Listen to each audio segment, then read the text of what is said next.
Guess we'll get this started with the Pledge of Allegiance.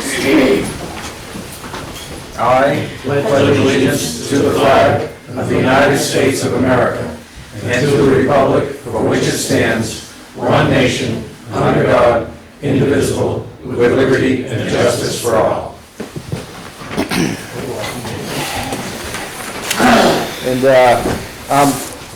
looking at the order of business, I personally think we should do the department head briefs before we go into the selection of a selectman's representative. That way, if they desire to leave, they can.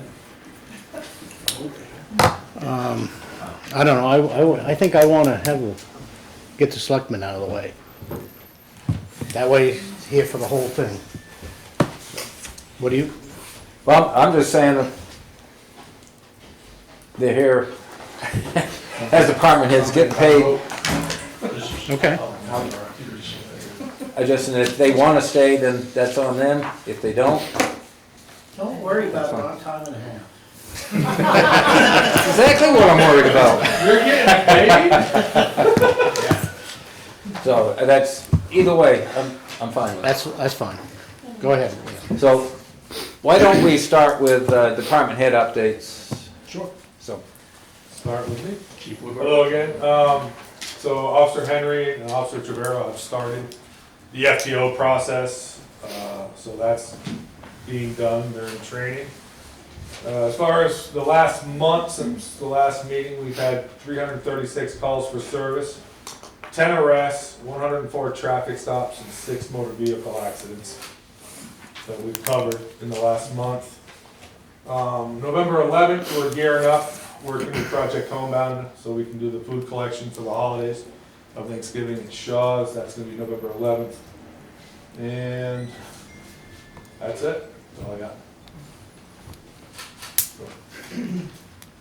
Okay, Keep it simple. Got some numbers. thank you. You're welcome.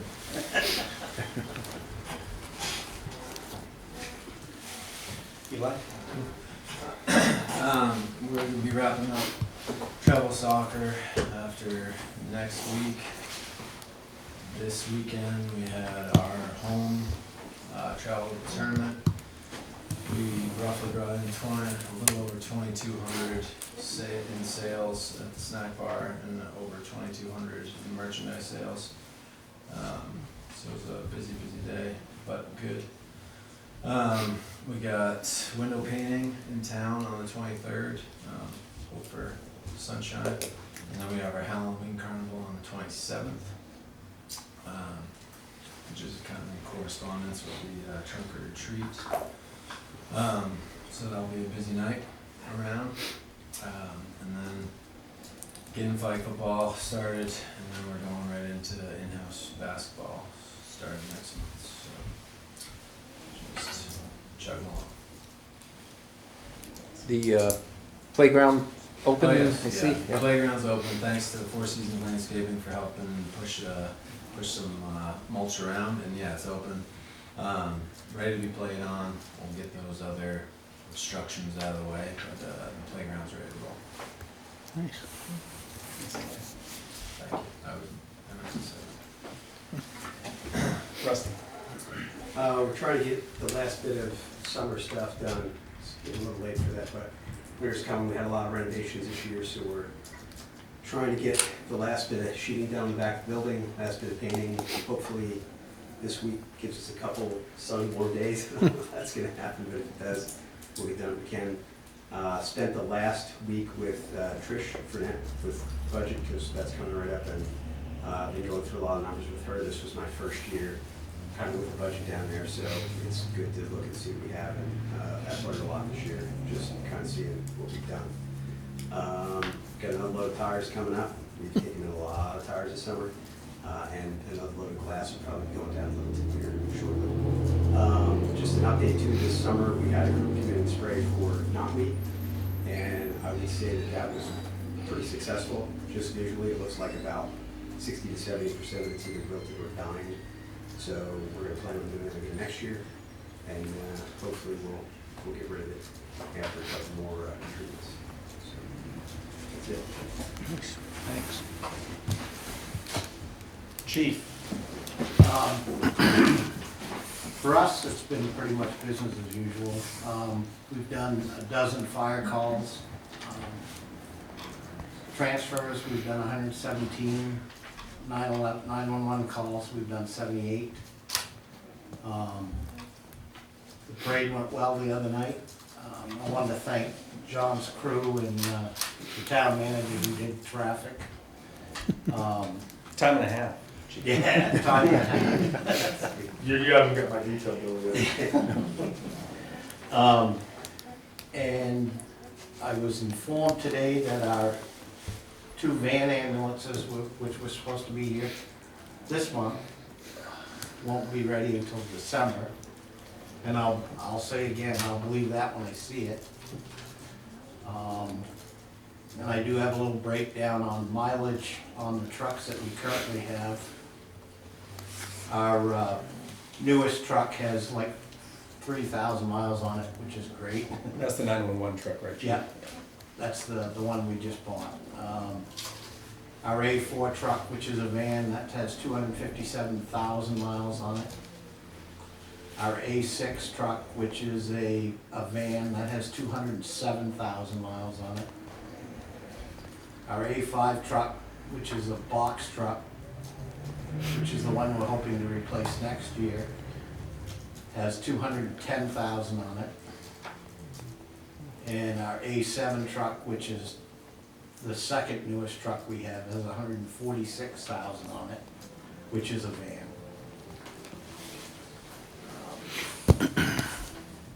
As far as across the street at the fire station, we did install a new floor upstairs. We've done a lot of renovating, so to speak, put in a new bathroom. And we're hoping to do new windows upstairs next year. That's our biggest project for next year, other than the ambulance. Other than that, that's all I have. Thank you. Barbara? The library now has a daily bus coming from the elementary school. It took some talking, but we can have any child who wants to come from Lancaster School to the library with permission can take the bus, which has been very helpful. The windowsills on the back side of the building that we're concerned about have been repaired by Commonwealth, and they will be giving us a quote on repair of some further trim on the upper part of the old building that really needs to be done within the next year. The library trustees are working regularly on policies, which they do at almost every meeting. They have just completed their new revised meeting room policy and the guidelines that go with it, and all of these will be posted on our website as soon as we get the final draft up within the week. Okay, Other than that, things are business as usual. thank you. Thanks, Barbara.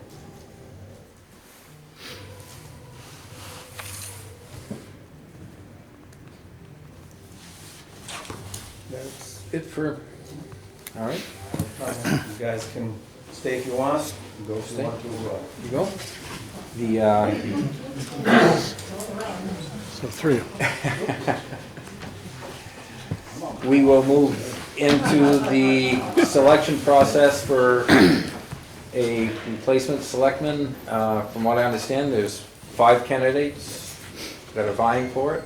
I want to thank each and every one of them for putting their interest out and putting themselves out. And do you want to let them speak first, or? I don't, what do you guys want? This is your, I didn't know there I've was an got- opportunity for speaking. Yeah, I've got mine made up right now. If you're good. I think it's just fair to actually give everyone a short opportunity to speak, maybe 2 minutes. If you want that, I also had recommended when we spoke with the town attorney about a process, he also said if you wanted to ask questions, choose like 3 questions to ask every single one of them, give them the opportunity to answer them. So I do have a few simple questions, if you wanted to do that, or whatever you wanted to go about. If you just wanted to speak, that's your prerogative. Do you have the suggested questions? I just, None of them have anything to do with me, like, who's your favorite town manager or anything. they should have. I know. And it is gonna be my boss. 5 people. And I guess in no particular order, what do we got for an order here? I think everyone should have the opportunity to That's fine if that's what. speak. Right. Yeah. So basically, yeah, so what Attorney Frizzell said was that everybody should be asked the question, have an opportunity to answer them. There's no rebuttals, just here's a question, answer it, that's it. And then move on to the next one.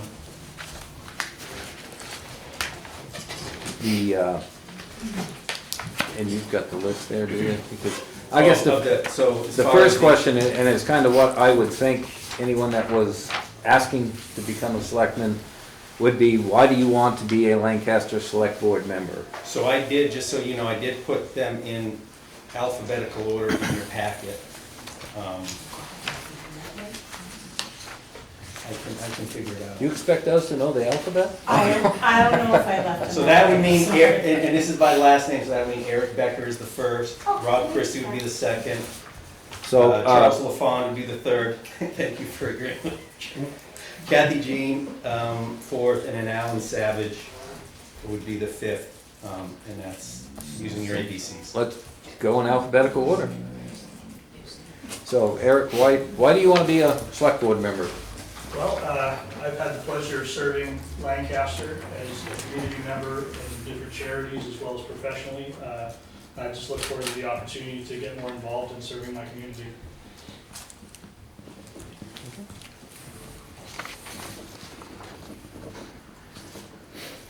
And then, Rob?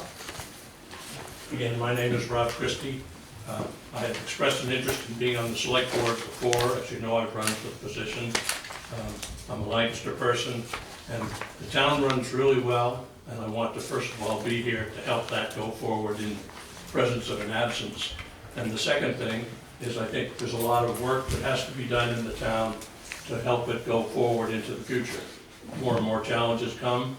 I've participated in a lot of different areas, and I've come to a lot of meetings, so I feel like I have the background, the interest, and the willingness to contribute. And I look forward to working with the town, taxpayers, and the commercial interests in the town to move us forward as best we can. And then, Charles LaFond. Hello, I'm Charles LaFond. I'm probably the newest resident of those candidates.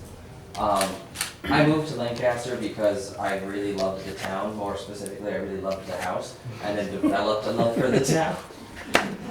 And I just think I'm in a position to help grow based on my outside knowledge of having grown up elsewhere and coming here by sort of divine destiny of everything works out for a reason.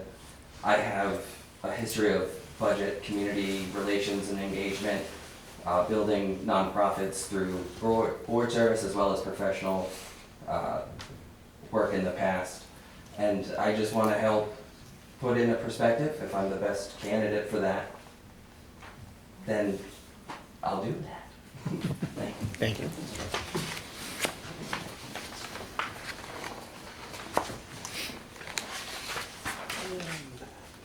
Next one's Kathy Jean. Kathy Jean. Yeah. Okay, hi everyone.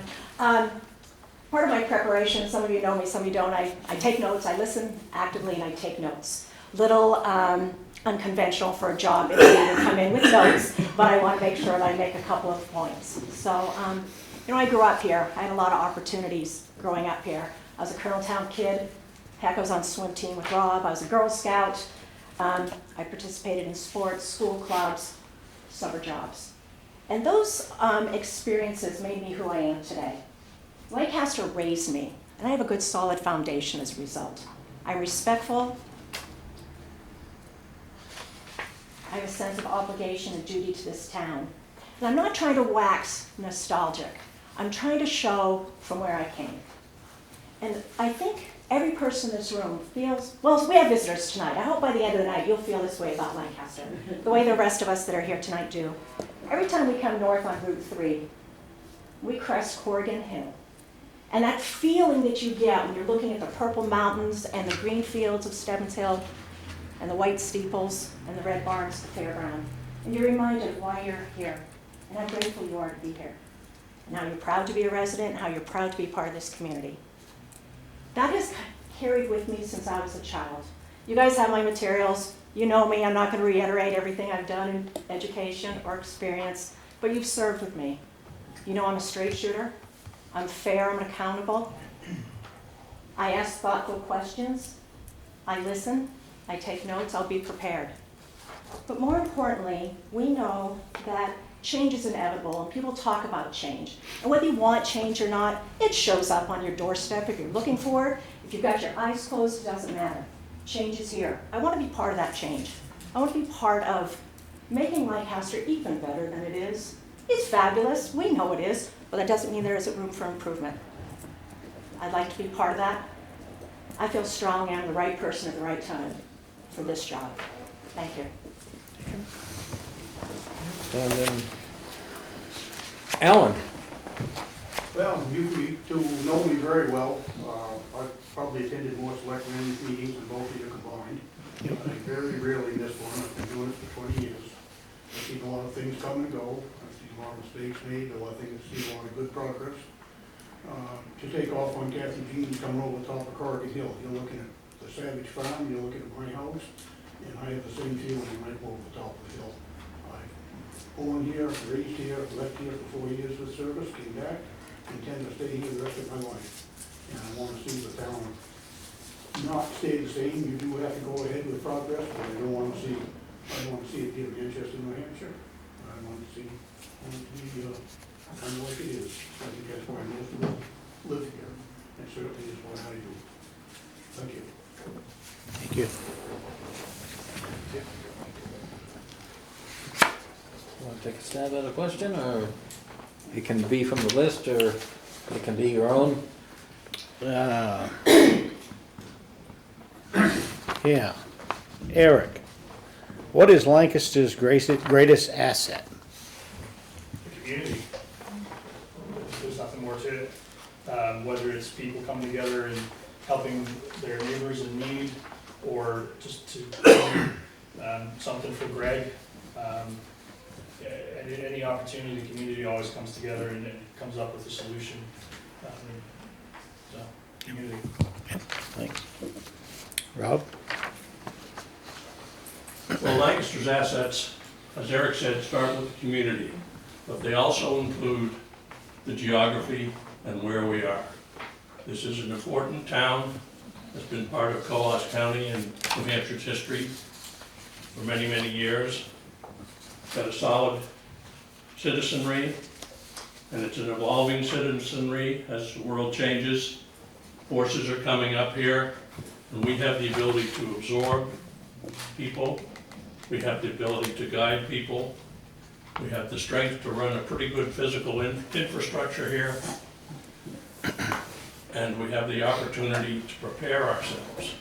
What we do now in this room, the select board, and with the town employees, very important. It works really well. And there's more stuff that we all know we can do. So our strengths are the willingness to go forward, our geographical position, as well as the interested and enthusiastic volunteers that we see in this room tonight and elsewhere when an issue comes up. We've seen some controversies, and I personally think one of our strengths is we've come through them pretty darn well. There have been some times recently and before that could have been quite a mess, and they were handled with cool tempers, and that's what impresses me about Lancaster, and I think that's one of the big strengths, and that's one of the things I think I can help with. And I also see there are 3 constituencies in this town.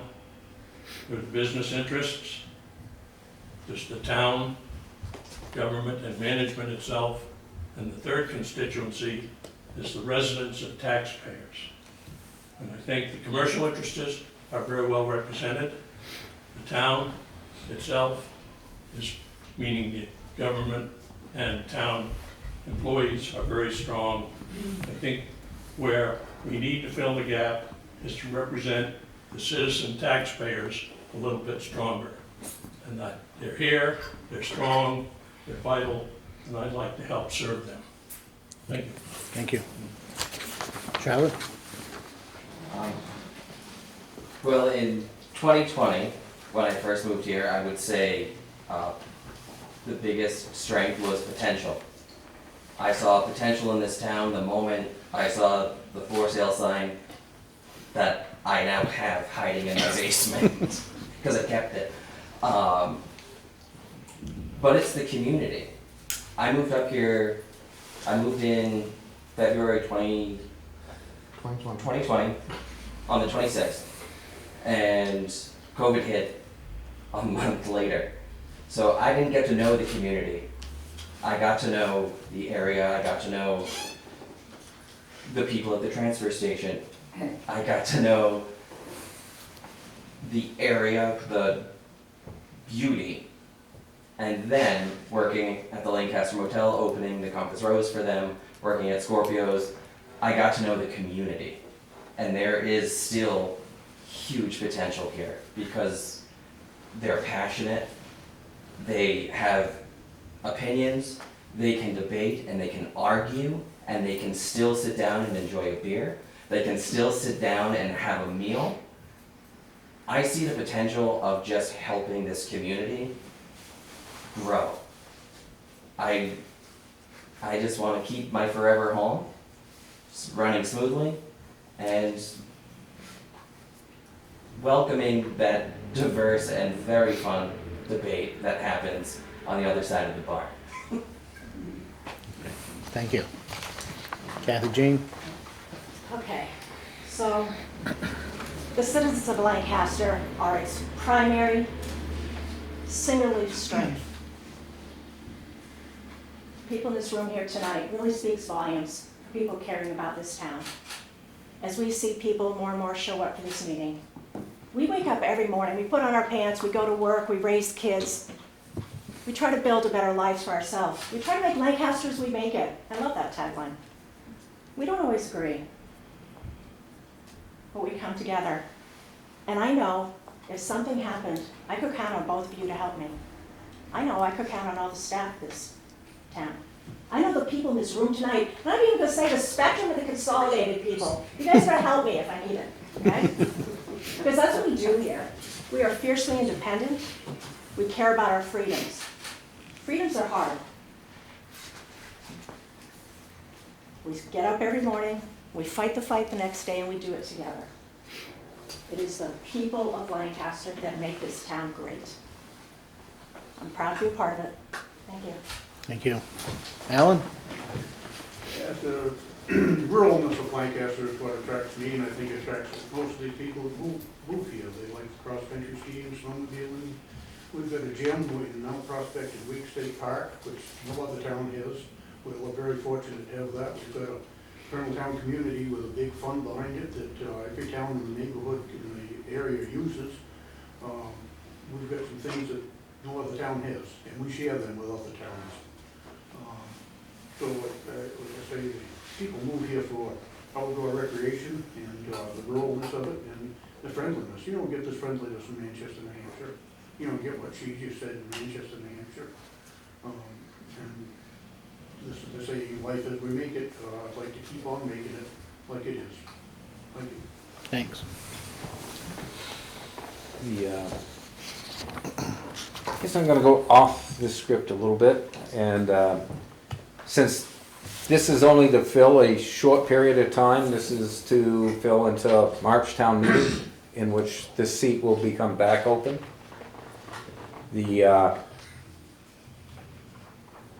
For each one of you in that time period, what would your goal be as a selectman? And we'll start with Erica. Eric. First off, to work with both of you and serve the town. It was already my intention to run in the general election, so I'm prepared to continue that role if the town would have me.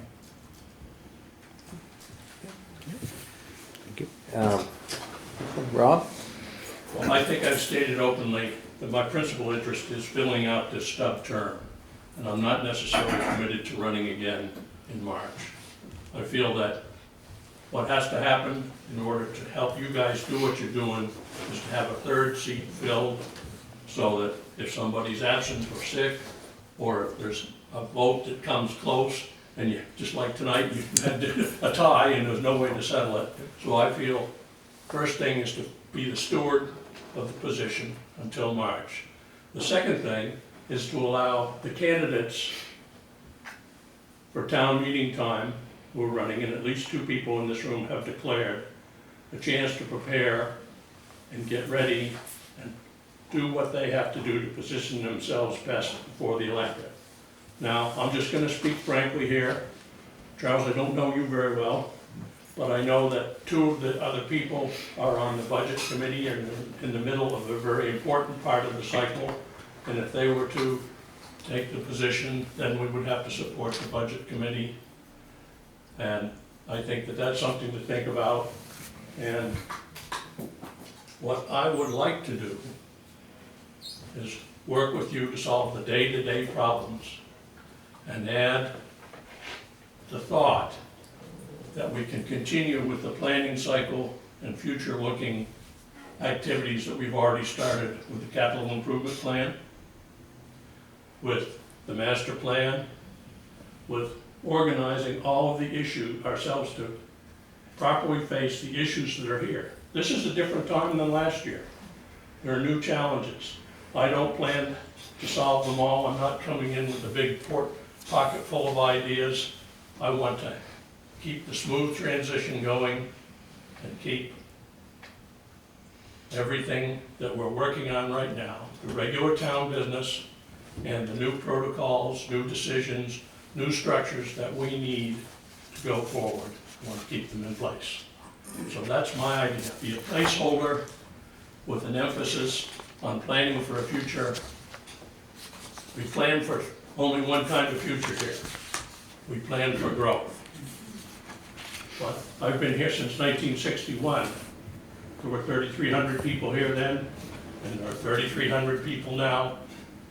Growth is great, but it's not happening. I think we need to think about steady state, and we need to think about what we faced in COVID, which was a decline.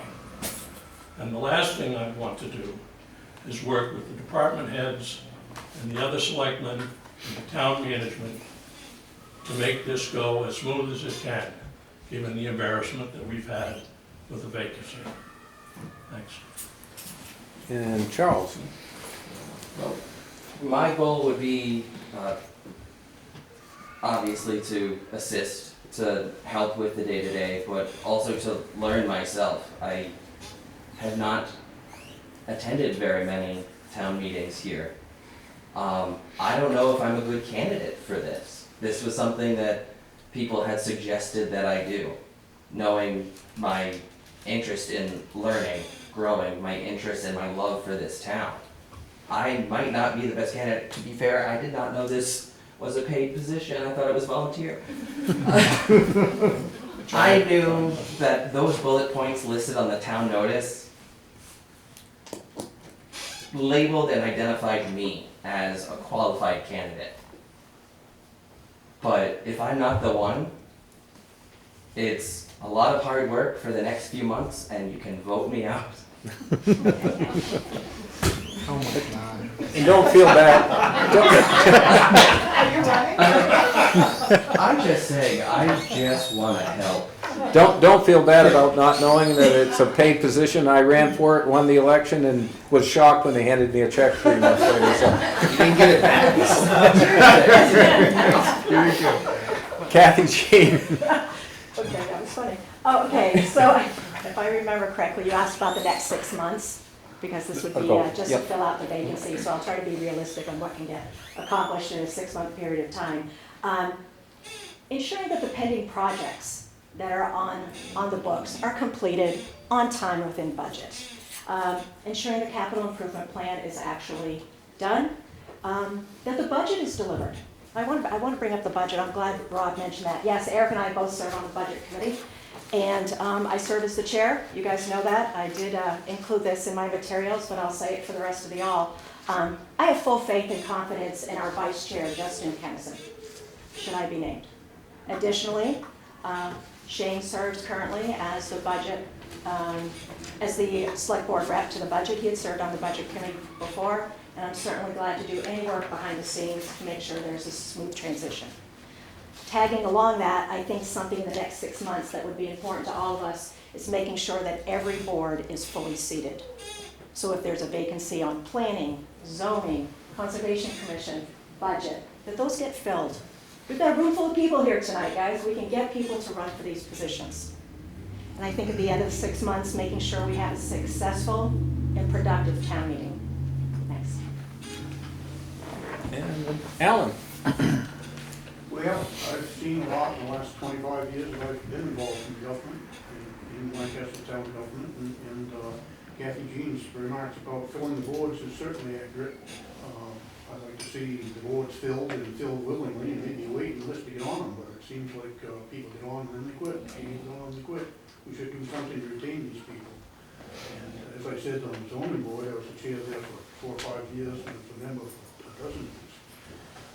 The select board's got to work with the boards and encourage people to stay on them, and they also have to back the boards. And sometimes this wasn't done in the past. I have no intention of running again if I fill out the term. I'm a firm believer if you run for something, you stick with it, you get a good attendance record. I missed 1 meeting in 12 years on the zoning board. You people are in a pickle, you two are in a pickle right now, if one of you gets sick, you can't do any business. You've got to have a 3 meeting on the board up there, and I'd be willing to fill it into the end of the year and until March, and really not crazy about running again, but I might. If I do, you can be damn sure I would attend on a regular basis. The reason that I wouldn't run again is because I'm retired and I may do a lot of traveling. I am retired and I have time to devote to I don't have a job, a regular job, and I have time to devote. Thank you. Want to thank each and every one of you for, again, putting yourself out there and speaking tonight. It's actually very refreshing to see 5 very passionate candidates for this board. And in my opinion, you've all made this decision even more difficult tonight than what it may have been. Sorry, but we got to confer a little bit. You want to get close? Hey, sweet pea. Oh, you got audio? So change your mind here.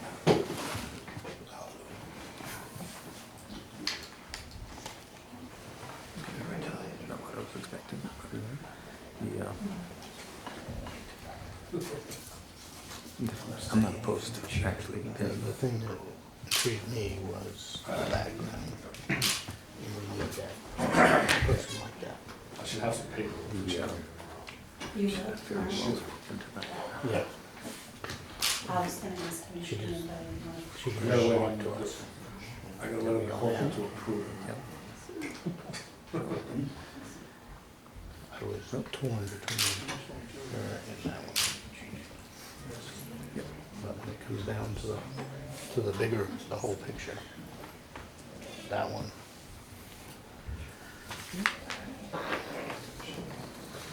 We'll go back and see. We'll call. Good.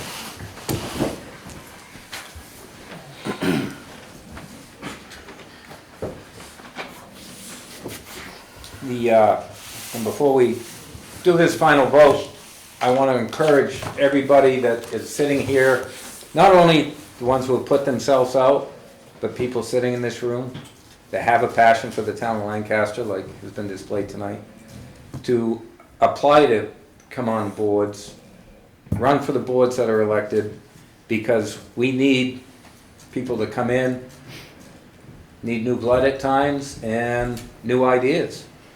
So like I said, this decision's harder tonight by letting you all speak.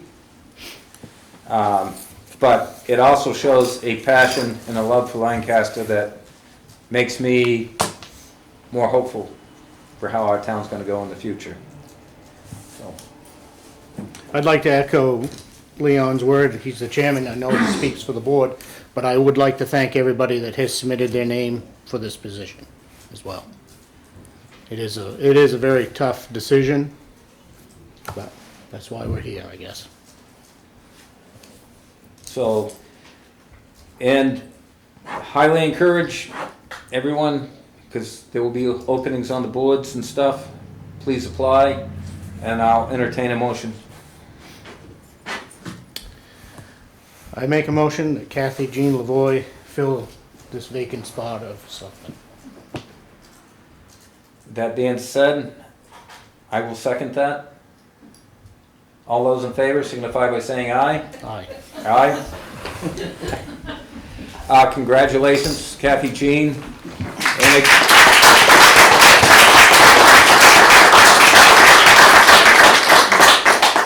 Again, I know there's some disappointment out there in the room.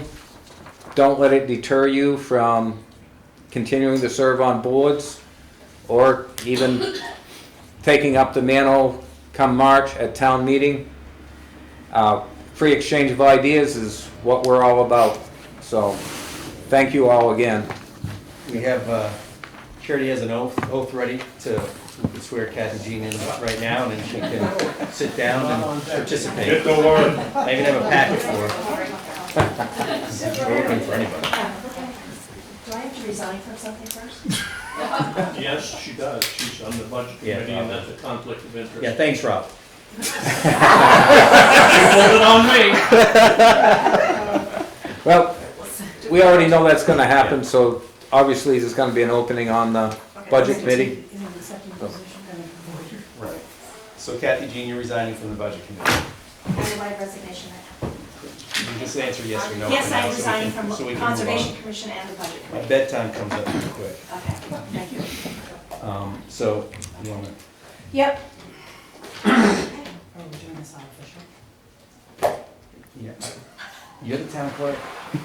Do I do something? Yeah, raise your right Swear hand. you in, raise your right hand. My right hand. I state your name, Kathy Jean Lavoy. Do solemnly and sincerely swear. Do solemnly and sincerely swear. And affirm that I will faithfully. And affirm that I will faithfully. And impartially discharge. And impartially discharge. And perform all the duties. And perform all the duties. Incumbent upon me. Incumbent upon me. As select woman. I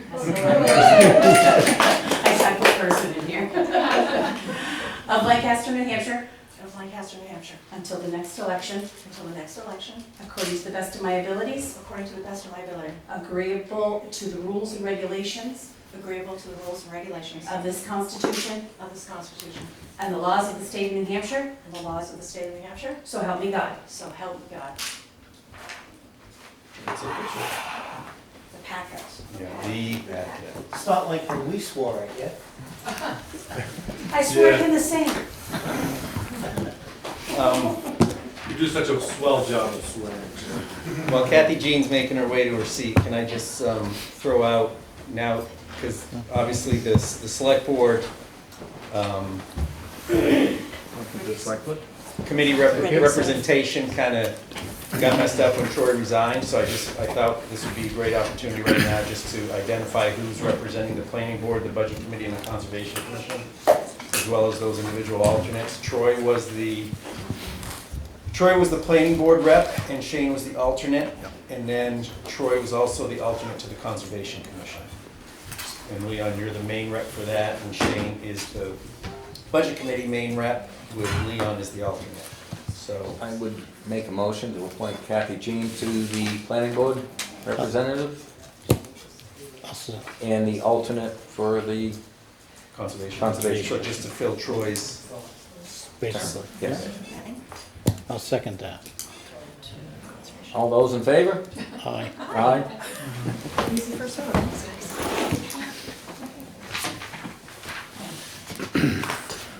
Thank you. All right.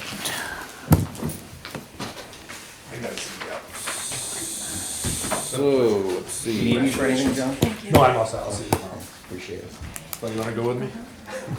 Ben, I need you downstairs. If I need We you to have, take- we have an appointment of North Country Home Health Hospice to discuss their mission and the town's benefit. Lauren Anderson, and you have some board members, I know one's my neighbor, Kim Ford. Do you have anybody else, or is it just? Just Kim tonight. Okay. Is it okay if I stand up here so I'm not? You can stand up, or if you wanna have a seat, that's fine too. That's, I got a strong right leg. And I'll try to be more graceful speaking than I am walking. She's good.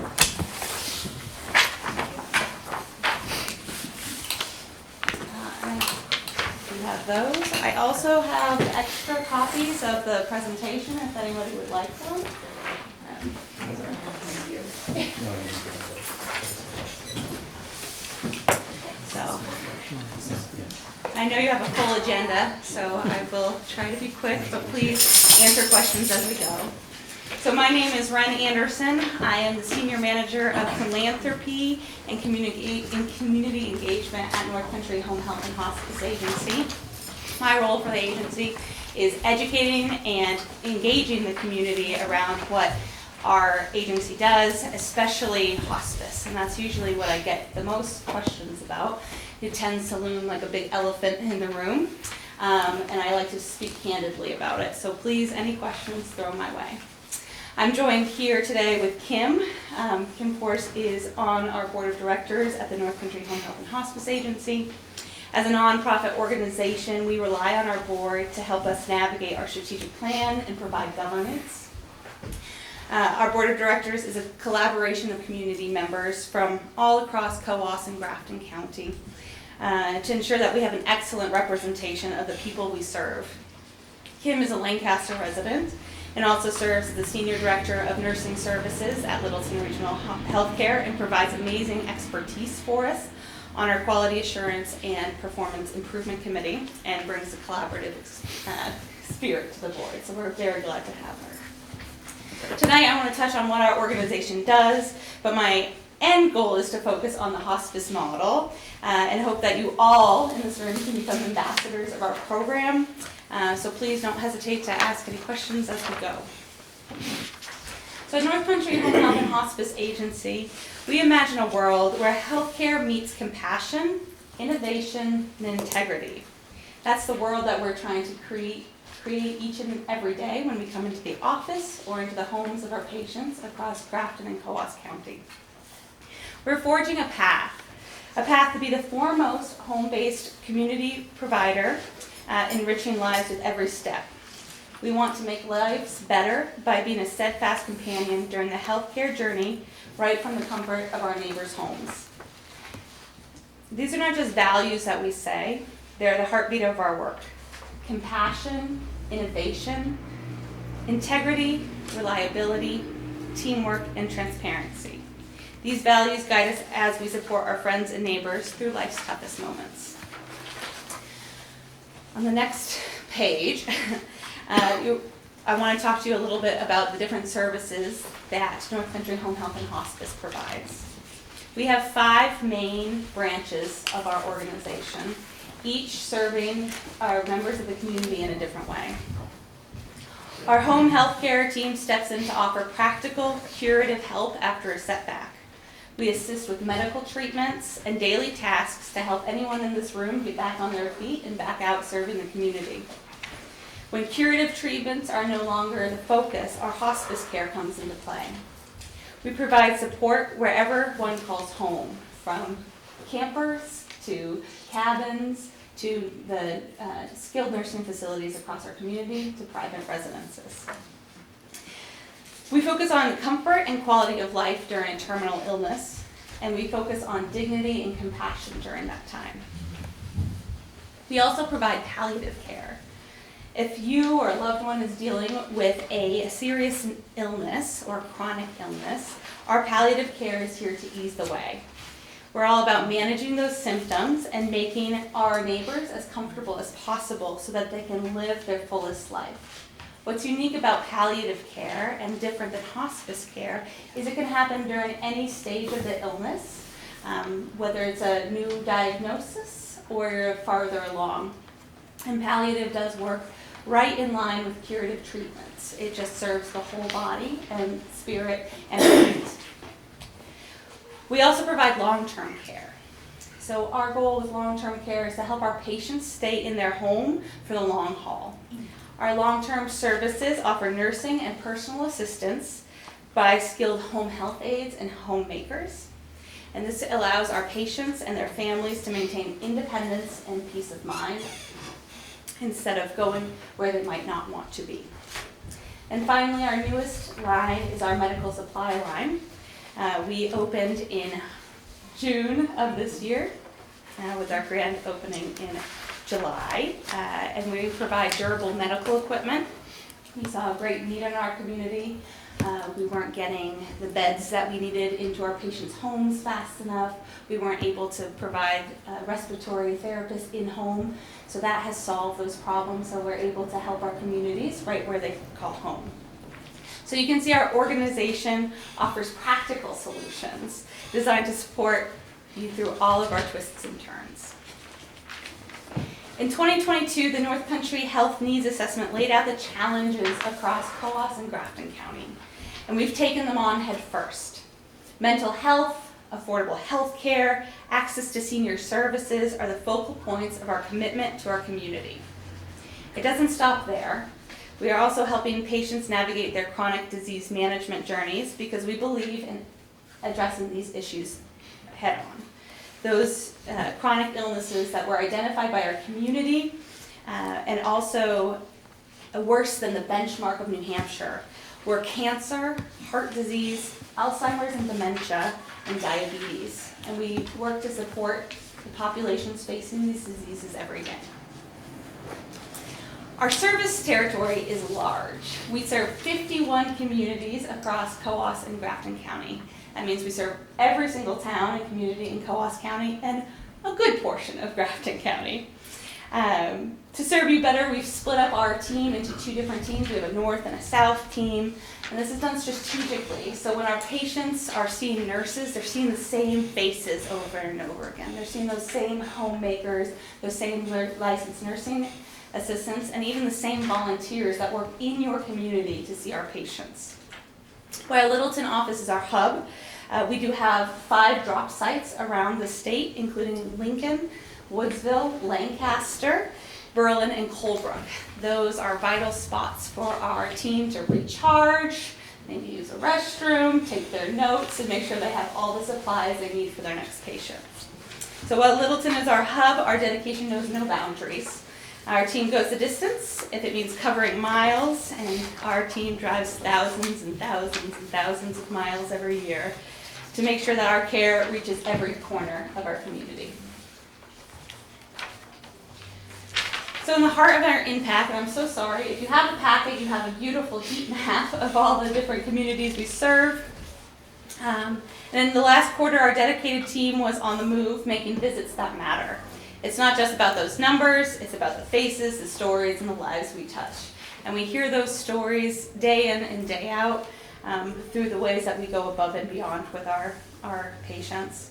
But from the bustling streets of towns to quiet corners of rural areas, our team reaches out to those who needed us most. In the last quarter alone, we've been there from recovery for acute illnesses to those embracing those final stages of life and those battling serious illnesses. We've been at the bedside, in living rooms, and out in the communities, providing care that counts. It's important to note that these visits aren't just medical procedures. We're building connections. We have chaplains talking about spirituality. We have volunteers helping prepare meals. These visits are about making long-term connections with our patients and our neighbors. We offer solace. We walk alongside individuals and their family during their journeys. And each visit is a commitment, a testament to our mission, and a step forward in making a difference. To give you an idea of how North Country Home Health and Hospice Agency's presence in the Lancaster community has been affected, there is a graph in here that shows how many unique patients and how many visits were made to the residents of this town from October 1st, 2022 to October 1st, 2023. Home health was a leader in Lancaster this year. And our agency made sure that these patients were able to get the care that they needed in their home. This year we served 139 unique patients and made over 2,777 patients here to date. Over the next few minutes, Ben, I don't know if I still have time, but I'd like to talk to you a little bit about the hospice philosophy and history. But I'd like to pause and ask if anyone has any questions about our service lines or anything that we do so far. Is the number for hospice the same number you would call if you wanted referral for home health? Absolutely. Yep. Thank you. Good question. Yes. Yeah, referencing back to the heat maps, you mentioned something about like the data also reflects like the stories, and I was kind of curious to hear some of the stories from our maps over here. Yeah, absolutely. We have all sorts of stories. I'm not clinical. I work with our volunteers, and I manage we've got 30 volunteers right now that work all across Grafton and Coos counties, and they are making connections in ways you wouldn't believe. I have one volunteer who's dedicated her summer to helping a couple on our palliative care program make their home safe. Help them haul out clutter that made trip hazards for someone who was trying to walk around in a walker. Going above and beyond, giving their time to make sure that those clients were able to heal. I have a volunteer that comes up to the Lancaster area once a week providing a casserole so that the gentleman who's in her care does not have to eat microwave meals constantly. I have volunteers that sit bedside at the skilled nursing facility down the street to offer 11th hour vigil. And if you're not familiar with what that means they stay for the last hours before death. So they make sure that nobody dies alone. So that's just a few of the stories that I can tell you. And our volunteers are amazing. Our nurses do incredible work.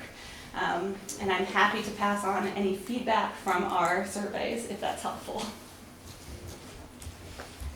Ryan, was this needs assessment done in 2022? Yes. Okay. Yes, it was done by North Country Healthcare. Okay, and when will it be done again so you can see the impact on the benchmark? So it's done every 2 years by North Country Healthcare. Yep. Thank you. And North Country Healthcare, we are part of that affiliate organization, along with Weeks Medical Center, Androscoggin Valley Hospital, and Upper Connecticut Valley Hospital. Okay, any more questions? So I want to talk a little bit about hospice care, because that tends to be the scariest word that we can bring up when we're in a crowded room. But one of the most important things for you all to understand is hospice is an act, not a place. Yes, across the country there are hospice houses, but the hospice philosophy is about going to the people, going to their homes, meeting them where they're at. So that's number one. When you're thinking about hospice, you're not thinking about a place to go, you're thinking about the care that you get. So it's a specialized form of support that tailors its needs to each individual. That means nobody's care plan looks like their neighbors. Nobody's care plan looks like the lady down the street. It's all very unique. It's based on how many visits our patients are comfortable with, how many people they're comfortable seeing. And it's based on the unique challenges and the goals of cares that they have. So unlike a traditional medical approach that provides cures, hospice focuses on comfort, enhancing the quality of life and addressing emotional needs. It's about embracing comfort, dignity, and compassion. Hospice care is provided wherever the patient considers home, whether it's in their own residence or facility. And it's not just about medical assistance. It extends to managing pain, alleviating symptoms, and offering emotional solace. Now, hospice care is covered in part by the Medicare and Medicaid and many insurance plans. But North Country Home Health and Hospice also fills in gaps in coverage, assuring that our hospice patients and their families never see a bill. And the families of our hospice patients also continue to get bereavement support from our staff, our social workers, our counselors, and our nurses over a year after their loved one is lost. This financial support ensures that families can focus on the well-being of their loved ones during this challenging period. The length of hospice varies, but the first official benefit lasts 6 months. And you should all take advantage because you've all paid into it your entire life. However, the national average for using hospice care right now is 17 days. 17 days. And unfortunately, many people are coming to hospice because they feel like they have no other choice, meaning we could have provided care and support for a long time prior. The hospice care team is unique. We call it our interdisciplinary team, and it's made up of doctors, nurses, social workers, chaplains, home health aides, and volunteers. The patient's families and friends also play a vital role in caregiving, and part of the hospice mission is actually to educate the caregivers to provide that essential care. It's important to note that hospice care is not 24-hour nursing. It's not 24/7. We offer care throughout the day. We have many, many visits, but our main goal is to make sure that the caregivers can provide that home support. It's found to be better for the patient overall and makes the entire experience a little bit more enjoyable for everyone. There are 4 goals of hospice care. The first is to relieve the pain and suffering of the terminally ill.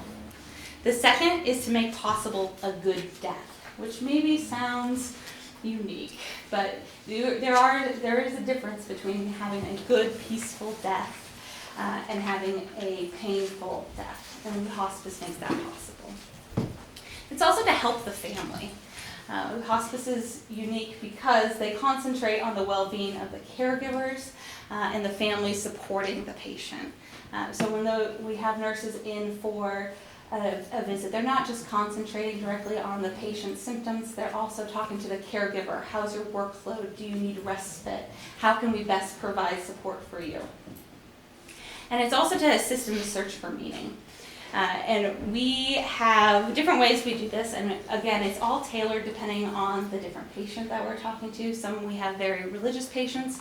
Some story I heard recently from one of our chaplains was that they had a patient who found religion in the engine of his car, or faith in the engine of their car. So we take on any spirituality, and it's not very non-denominational. But hospice isn't about giving up, it's about living life to the fullest. The hospice model does care for the whole person. So it's because it's person-centered, and providing that additional support for the caregiver or family can be very unique. And we make sure that every day is a collective effort, from helping with daily tasks and the daily tasks of living, to our medical director who oversees care plans, volunteers bringing companionship and comfort, and the registered nurse being that main person that the family sees from week to week. We focus on the symptom management, the psychosocial support, and advanced care planning, and improving the overall quality of life. It's the hospice mission to educate families on caregiving and make sure that they're prepared. So the Medicare support for hospice does ensure care for all with our help. So the most common thing I hear when I'm out in the community, from the Lancaster Farmers Market to hosting my volunteer trainings, is, oh, I could never afford hospice, or mom doesn't have the money for that kind of help. The Medicare hospice benefit is a lifeline for those facing a terminal illness. It was established in 1982 and ensures individuals certified with a prognosis of 6 months or less can access hospice care. Everything from medical care and pain management to pain management and medications to medical equipment related to the terminal illness is covered. It even covers 5 days of respite care on an occasional basis for primary caregivers to get a break. It's a voluntary benefit.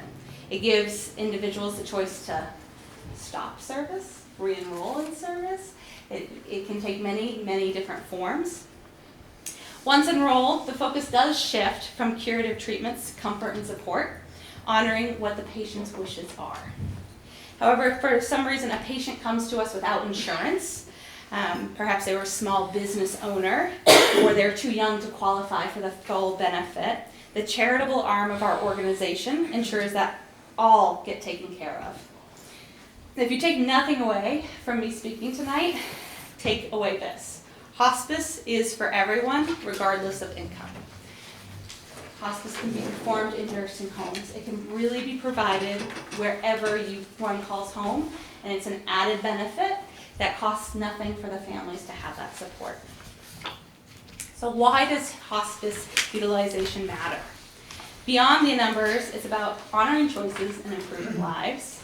However, research shows that 70% of Americans prefer to die at home, and that hospice makes that possible. However, it's only being taken advantage of on a US scale of 52.4% of people are taking advantage of this. This is because there's a taboo around hospice care. This is because people don't know what the eligibility is or how to get hospice care. But hospice care, we've talked about, it's not just about the patient. It's also been proven to help with mental health, ease the strain on caregivers, and even extend survival time. The latest number on survival time was supposed added of 28 days to the lifespan. And this is for several different reasons. Sometimes our patients are taking medications that make them feel bad. Sometimes it's about getting that extra support into the home. Sometimes it's about alleviating stress. So we see those lifespans at about 28 days on average across the United States. So it offers a mental health boost. It enhances comfort. It lightens the family burden. It extends survival. It's a home advantage. So you know where you are. You know the sounds of your home. You know what to expect on a daily basis. And it's a savings for the medical system. Hospice enrollees save the health system about $8,600 per person, with potential triple the savings. Those enrolled for over 58 days save over $26,000. In rural healthcare, like in the communities we serve, this also means our system and resources are used efficiently. It's not just about care, it's about better lives and a stronger healthcare system. Entering hospice care is a simple process. It starts with a phone call to our team at 603-444-5317. This call is just a conversation, it's not a commitment. Whoever calls will talk about the patient's health, their living situation, and what they need in terms of care. Our representative then will assess whether the patient qualifies for hospice care based on their illness and care preferences. If they do qualify, a nurse will arrange a visit. During this visit, the nurse will examine the patient, review medical records, reconcile medications, and discuss available services. This visit is a crucial step. The nurse will not only assess the patient's condition, but also work out a care plan tailored to their specific needs. They'll talk about different care options, go through their medications, and ensure everything is in place down to the furniture to make sure that the patient is going to receive the best possible care. So it begins with a call, followed by a conversation, an assessment, and then a personalized visit to plan the patient's care journey. While a patient's doctor is a vital part of the care process, it's also vital to recognize that anyone can make a referral, even the patients themselves. We accept calls 24/7 and complete patient intakes 7 days a week. So how can you support North Country Health and Hospice? So our impact doesn't stop with our team, it does extend to our community. So there's different ways you can get involved. First, everything I said today, I'm sure you memorize it all, go tell somebody.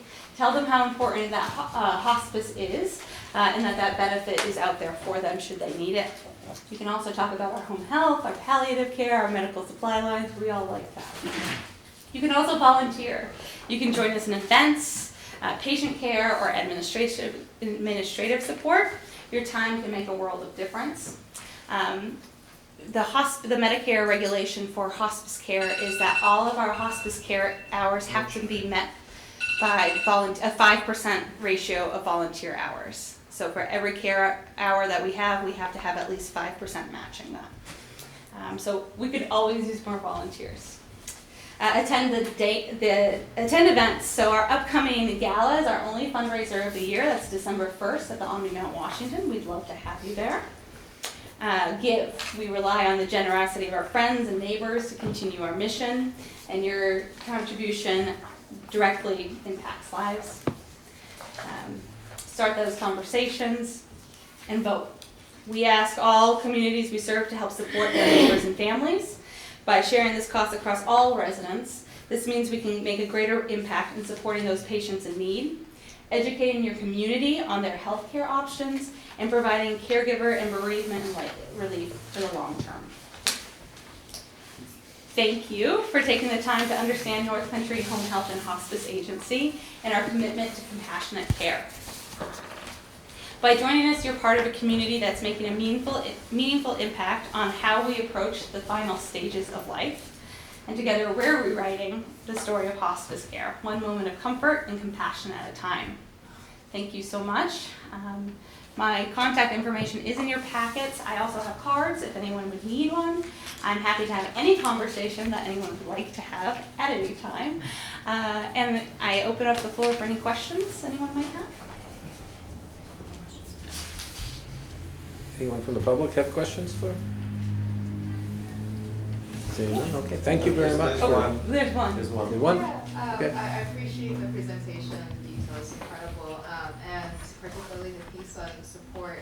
How can advocates better support the work that y'all are doing, particularly with programming? Yeah, well, so our advocates throughout the community can make sure they understand what hospice eligible patients look like.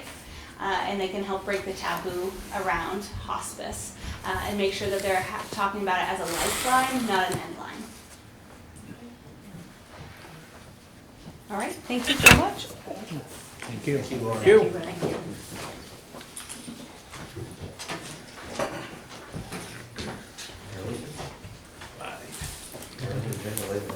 You do get too much overtime? I gotta punch out.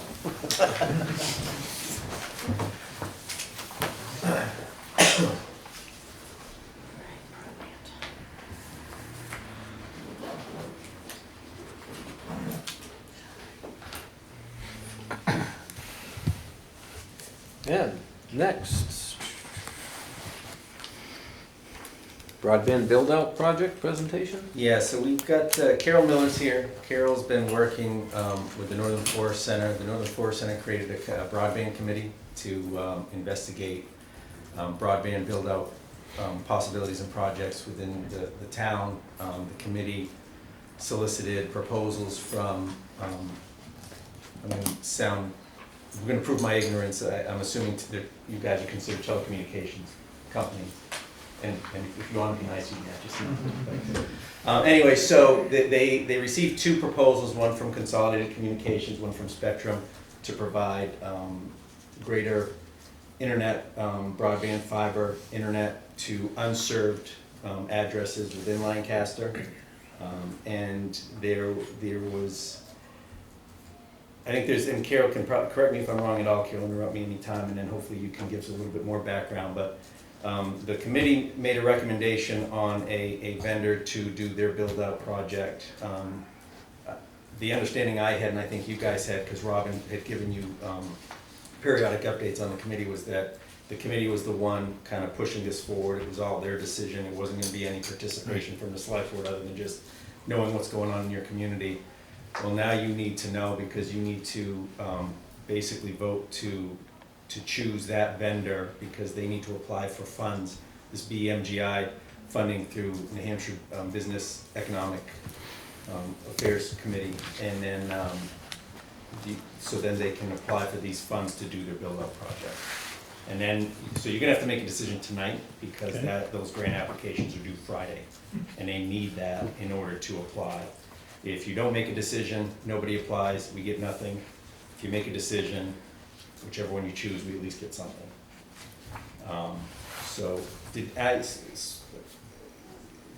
Is there any more to add, No, Carol? I think you pretty much said it all. The committee worked over a year, and when we began the work in the community, the state of New Hampshire started to hear from the federal government that we were getting all these funds.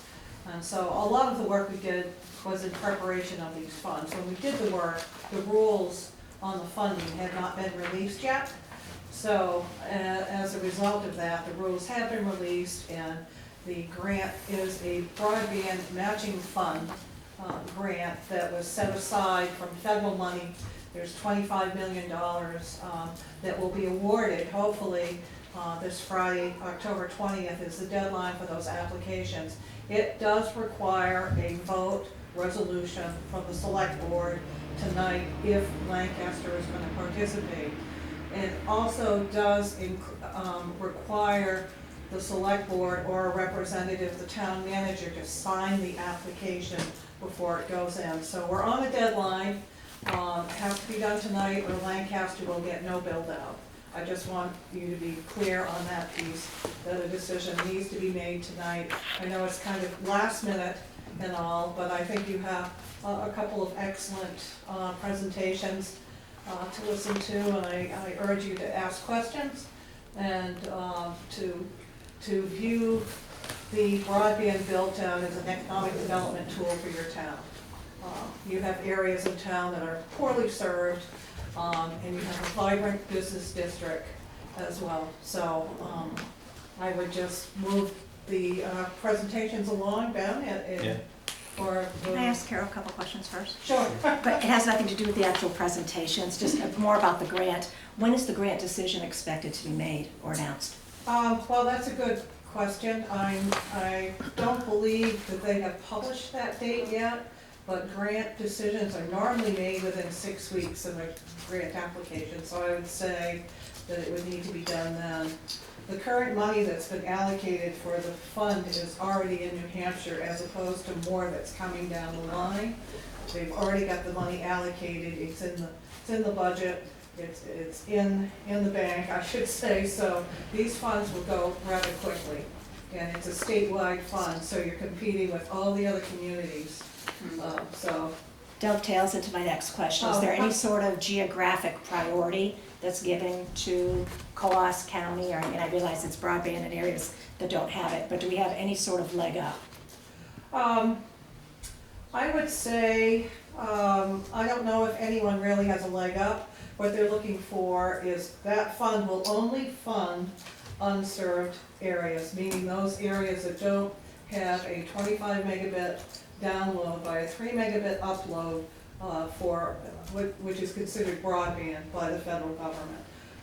The rules on the build out require it to be a lot higher than that, but COOS has received quite a bit of investment the last round of funding, or round 2 of a big pot of money, was awarded to Consolidated Communications, a $40 million grant. And they are lighting up several towns in Coos County. Lancaster doesn't happen to be one of those at this time, and so that's why we're coming back with this particular grant, so that we can get Lancaster in the program. So. And I think my last question right now is, if this round was not funded, if Lancaster wasn't funded in this round, is there another round of funding expected in the future? There will be more rounds of funding. It's my understanding that they'll be setting aside another $65 million. But that won't come until, I would say, it will be fall of 2024, so it'll be another whole year behind. And of course, these build-outs do take time, even if, they get the grant and Lancaster is awarded what we call a public-private partnership. It will take several months to deploy that, so add another year and more several months, and now you're up to 2 or 3 years before any improvement is seen. Thank you. You're welcome. How did Lancaster get skipped? I guess it's the law of numbers. Okay. I don't think it was intentional Okay. at the time. It just happened that way, that the numbers just weren't as good as other areas. Or is bad? Or is bad, yeah, I guess. Yeah, Okay. Being bad is good. yeah. Yeah, my understanding is based on the other communities within Coos County, we did not rate as high as having a lot of unserved or underserved areas. Okay. And I also think that there was an effort to, again, regionally, most times when grants are awarded, some go north, east, west, south, and you try to spread it around so it covers a lot more territory, and it just happened that Lancaster got left out, so. Okay. So we have representative from Spectrum, and I'm sorry, I got your name. John. And then from Consolidated, Sarah. Do either of you need a screen and projector, or are you gonna, you have handouts and you're gonna talk? I like that. I have handouts because I'm always prepared, but I have a projection if everybody would like to see. I have a projector set up. I just Okay, it's taken up to this. you. It's really for the audience. I have plenty for you all. I don't have an extra for the audience, so that's really your decision. Whatever's most What do you efficient for three you want? all. I'm fine with what I have in front of me. Yeah. If there's more that I don't have in front of me. I don't have enough in this time. So what do you want? You want a projector, or do you want just handouts? Is there anything that's not in the handout? So Was there anything that wasn't? No, it would just be so they could find. fine with the handout. Yeah. All right, who, John, want to go first? Sure. So everybody has the handout, right? Yes. What you emailed, I did give to them, yes. So I'm just trying to do that. Good evening, everybody. Congratulations for your new member of the board here.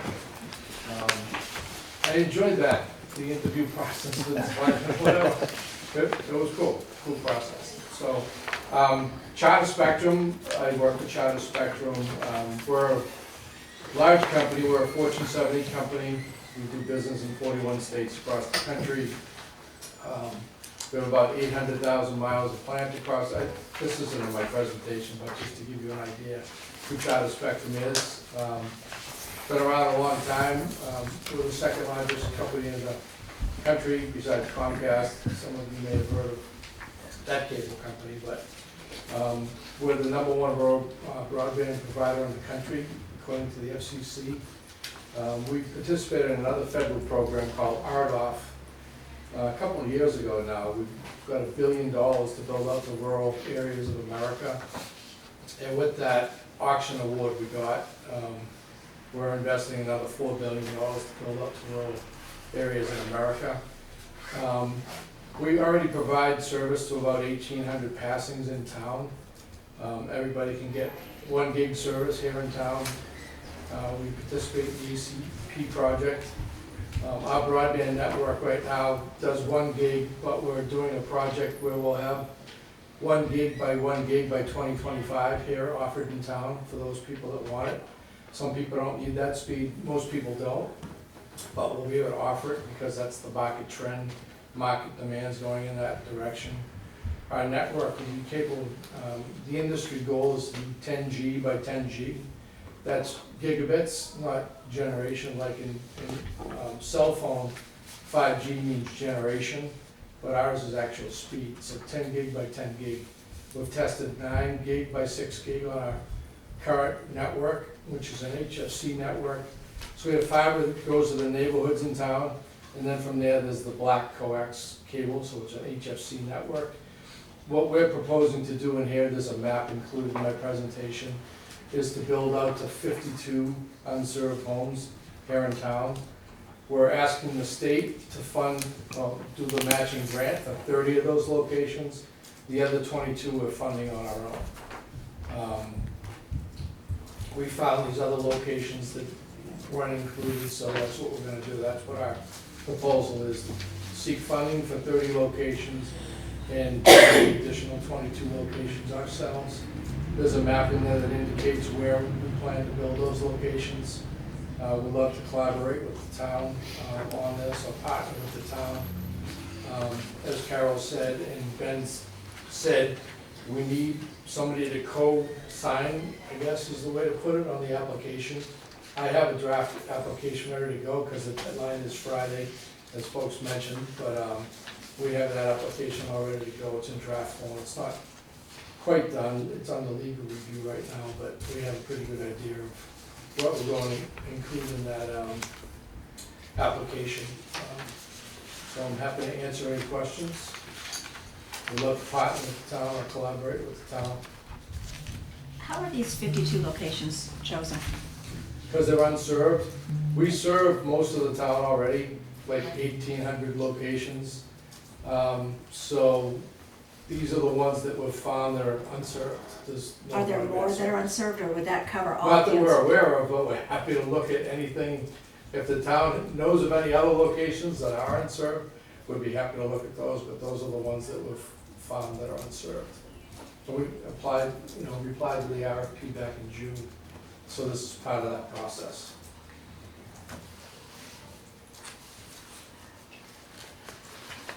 And then you're willing to fund 22 of the 52? We're planning to, yes, we're asking the state to help fund, it doesn't cost the town anything, this program, matching grant program. The state will pay up to 75% of the cost to build to these unserved areas that are hard to get to, very expensive builds. So we're planning to ask the state for funding for 30 locations, and we're gonna build the other 22 on our own dime. What happens if that funding doesn't come through? We'll apply How does that again. change your plans? We'll apply again Okay, the next time. next cycle.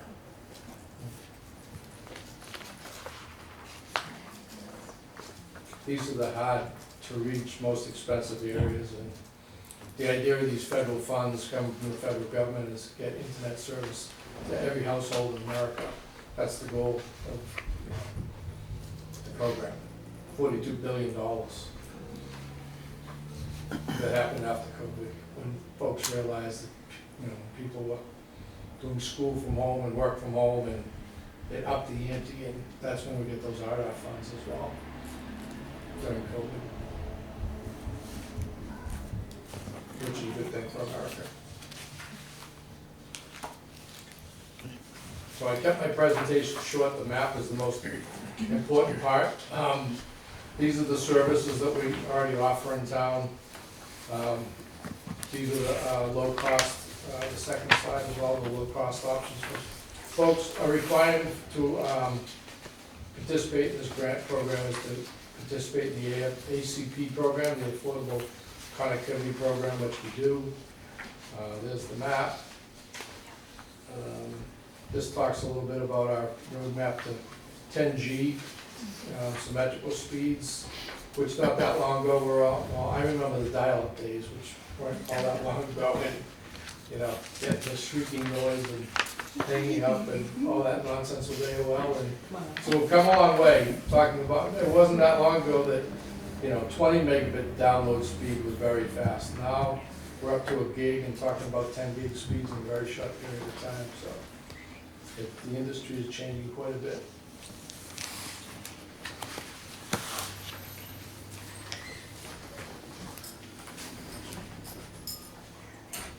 And we're already here in town, so we just have to extend our network a little further. We are doing fiber. This new build would be fiber as opposed to the HFC network that I mentioned. That's our current network where we have fiber deep into the neighborhoods, and then there's the coax cable. But that coax cable is capable of doing what fiber can do with the new technologies that we're working on. Like I said, we do 9 gig by 6 gig testing speeds already over the HFC network, so. But the new build will be fiber to the home, new build area.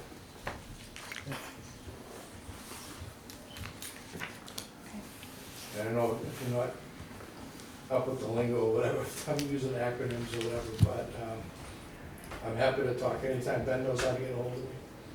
I don't know the lingo though. I'm So sorry? I don't know the lingo, I won't translate for you. I'm trying to I'll keep definitely it give, simple. I'll definitely give them your number. Yes. I'm good. No question? Okay. Move on to the next. Question over here. Thank you. Oh, I have one question. Thank you. Who was on the Lancaster Broadband Committee? I see it referenced, it's referenced in the planning board meetings, but Who is it? Yeah, I know Robin goes as a town representative, Daryl Bodner, Doug Shearer, Rob Scott. There's one or two others. So Rob Scott is from the SAU, the high school. So Daryl, he's a Lancaster resident? he's Yes. a Lancaster resident. Daryl Bodner is the IT director for New Hampshire, North Country. North Country Health. He does all hospitals. He also is part owner of the Copper Pig in town. Another Lancaster resident, Doug Shearer from GM Stevens. There was another Tyler from Tyler Rancor. Rancor. Dental. Yeah, Does this committee meet? I don't yes. see any minutes, it just says 404, nothing on the town website. How often does it meet and? We had been meeting monthly, and there are no minutes. No minutes, there's no notice of the meeting or anything? There's a notice of the meeting. It's not a Not a town functional committee. office. It's not a It's town- not a Okay, town- sorry, that's Yeah, all. it's not a town. Time out, I'm done. committee. Yeah, All that's right, not- there you go. All You right. didn't catch It it, Rob. applies to the town committee, but Yeah, they're yeah. applying for grants and stuff, I don't know. Right. Well, it was a committee funded by the Northern Forest Center, That which tells me also everything. did the PJ Doings building. Yeah. And so they had a commitment to help Lancaster with economic development, and this is part of that. Thank you. And as far as business, he brought up business, somebody said business, but we can offer any size pipe to any business, whether it's 5 gig, 10 gig, whatever, the biggest pipe you can imagine. We can build out the business as well if there's a need. Okay. Just want to add that. Thanks. Thank you. Did you already include our I did, presentation? yes. Oh, okay. No, I didn't do this one for you. There's a few extras over here. Is it okay if I come over here? sure. Hello, it's been a very interesting meeting. I thought it was really cool. You had so many people who wanted to be part of the select board. Some diversity, a couple of young people, a woman. Some people who sound like they've been involved in the town for a while, so really great. I'm with Consolidated Communications. My name is Sarah Davis, and I'm the Vice President of Market Development. I talk really fast and I use acronyms. Slow me down, but I know you guys probably have other things to do tonight, so I'll get right to it. Carol outlined it very well. There is a grant application due on Friday for the Broadband Matching Grants Initiative. In general, the time frame for this initiative was pretty short. That's why everything is a little bit rushed, and towns, went down different paths with respect to that, and so that's why you're kind of at the last minute. You're probably not the only town in that boat. I know for us, we have a couple of towns that are meeting this week as well, and I'm sure there's others. Our project would propose to serve every address in Lancaster. You can see the map on the third page. Our build is split up into two distinct sections. The orange sections contain the unserved and underserved addresses in the town. Underserved being defined as less than 100 over 20, and unserved being defined as 25 over 3. Oh, is yours black and white? I have more. Do you want a colored one? Yeah, mine's black and white. The color matters. The color matters. The color matters in this instance. Yeah, thank you. You're welcome. So the orange portion and the addresses in there are from the FCC's broadband data collection, and they're either unserved or underserved. So the orange is what we would seek grant funds for. The green portion is pretty well served, I think by Spectrum Charter, as indicated earlier, and so that is a portion that Consolidated would not seek grant funds for, but would build on its own. Consolidated currently has built fiber to the premise service to over 250,000 locations in the state of New Hampshire over just the last 3 years. We are a top 10 fiber provider in the United States, and we serve about 22 states. So the specifics of the grant fund are on page 4. The total cost of the build is about $1.9 million. It would serve about 927 passings in town that are designated as unserved. Our contribution would be $760,000, and we would be seeking $1.2 million from the Broadband Matching Grants Initiative. The second section is just the information on what we would be doing at our own cost, funding the green portion of the bill, which is not eligible, but as part of this, to complete our entire wire center, we would build out all of those. This would make full fiber to the premise service available to all residents and all businesses as a mass market product. So that's for sort of small businesses and residents, as charter indicated, and consolidated is the same way. For any business that wants high capacity fiber service, that's a different service. We build that to any large business that wants it at any time. There's just a little description of what the proposed language we would propose for your vote on this. To be consistent with the grant language, we just wanted to make sure you had information on what it sounds like you probably have to say. The next page is our pricing. This is sort of the hallmark of our service. All of our services are symmetrical services, so when you're talking about an HFC network, you're not talking about symmetrical services. You may be getting a gig on the download, you're not getting a gig on the upload. And just for those who aren't as conversant, upload is what you send to the internet, download is what you pull down from the internet. So your upload is affected by when you have a Peloton sending information, or if you're an architect or a photographer and you're putting large files out onto the internet, those are people who are impacted by that upload speed. Immediately on day one, when we complete this network, we will have 2 gig symmetrical speeds available. As a fiber network, which is the latest technology, it's basically putting light over glass. It is fully scalable to 10 gigs. It just takes equipment changes in our offices should that demand be achieved, which I think we all expect it to with the curve of how much bandwidth people are requiring nowadays. We participate in the ACP as well. That's a requirement for the grant. We also participate in Lifeline. So the 2 combined can give you up to $39 off your service. So for our starter 50/50 meg service, that would essentially give you a free service for those that are income eligible or veterans. There's a couple of qualifying groups for that. The next page is our business services. Obviously, there's more bandwidth used at businesses. Those come at a little bit higher cost, but still trying to keep in the affordable small business range, so that, you know, the small businesses can find that accessible and affordable to get everything they need. And on the last page is my contact information. And Jeff McIver as well, who works here in New Hampshire. If he's at a different town meeting, he's always available as well, and I'm sure he's talked to you all tonight. I'm happy to answer any questions you may have. So I have a question, Sarah. Thank Sure. you for your presentation. Is your contribution, is that a requirement, does the grant require a certain percentage Yeah, match? And so that's what that. Yeah, so the grant requires a 25% match, so that is our part of our contribution in the first section. The part we're building on our own is just our own choice to do that. Would that be done if the grant was not funded? Would our portion of this be done?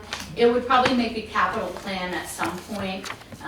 It probably wouldn't encompass the entire wire center. It would be sort of limited to that.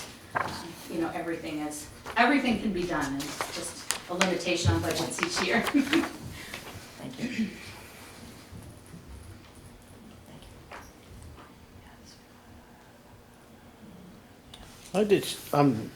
Excuse my ignorance, but No, please. this is for both of you. Sure. You have 927 sites, Mm-hmm. and you have 52 plus 22. No, 52 total. Oh, 52 total, Yeah, they're okay. 22. Oh, you're gonna pay the, Yeah. so why is there such a difference? Well, we're throughout town already. Okay, We passed 1,800 passings already. okay, So we're just building to the unserved areas that are left. The hard okay. to get, So you're more already expensive. a lot of places that they aren't. Everywhere in town, other than the 52 locations, as far as we know. Okay, So we pull our information directly from the broadband data collection, which is done by the FCC. Each provider, including Charter Spectrum, presents their information to the FCC, and those are all the locations in town that are identified through that data as unserved. Not surprisingly, we don't tell them where we are, they don't tell us where they are, but through the FCC, that's where we pull that number. okay.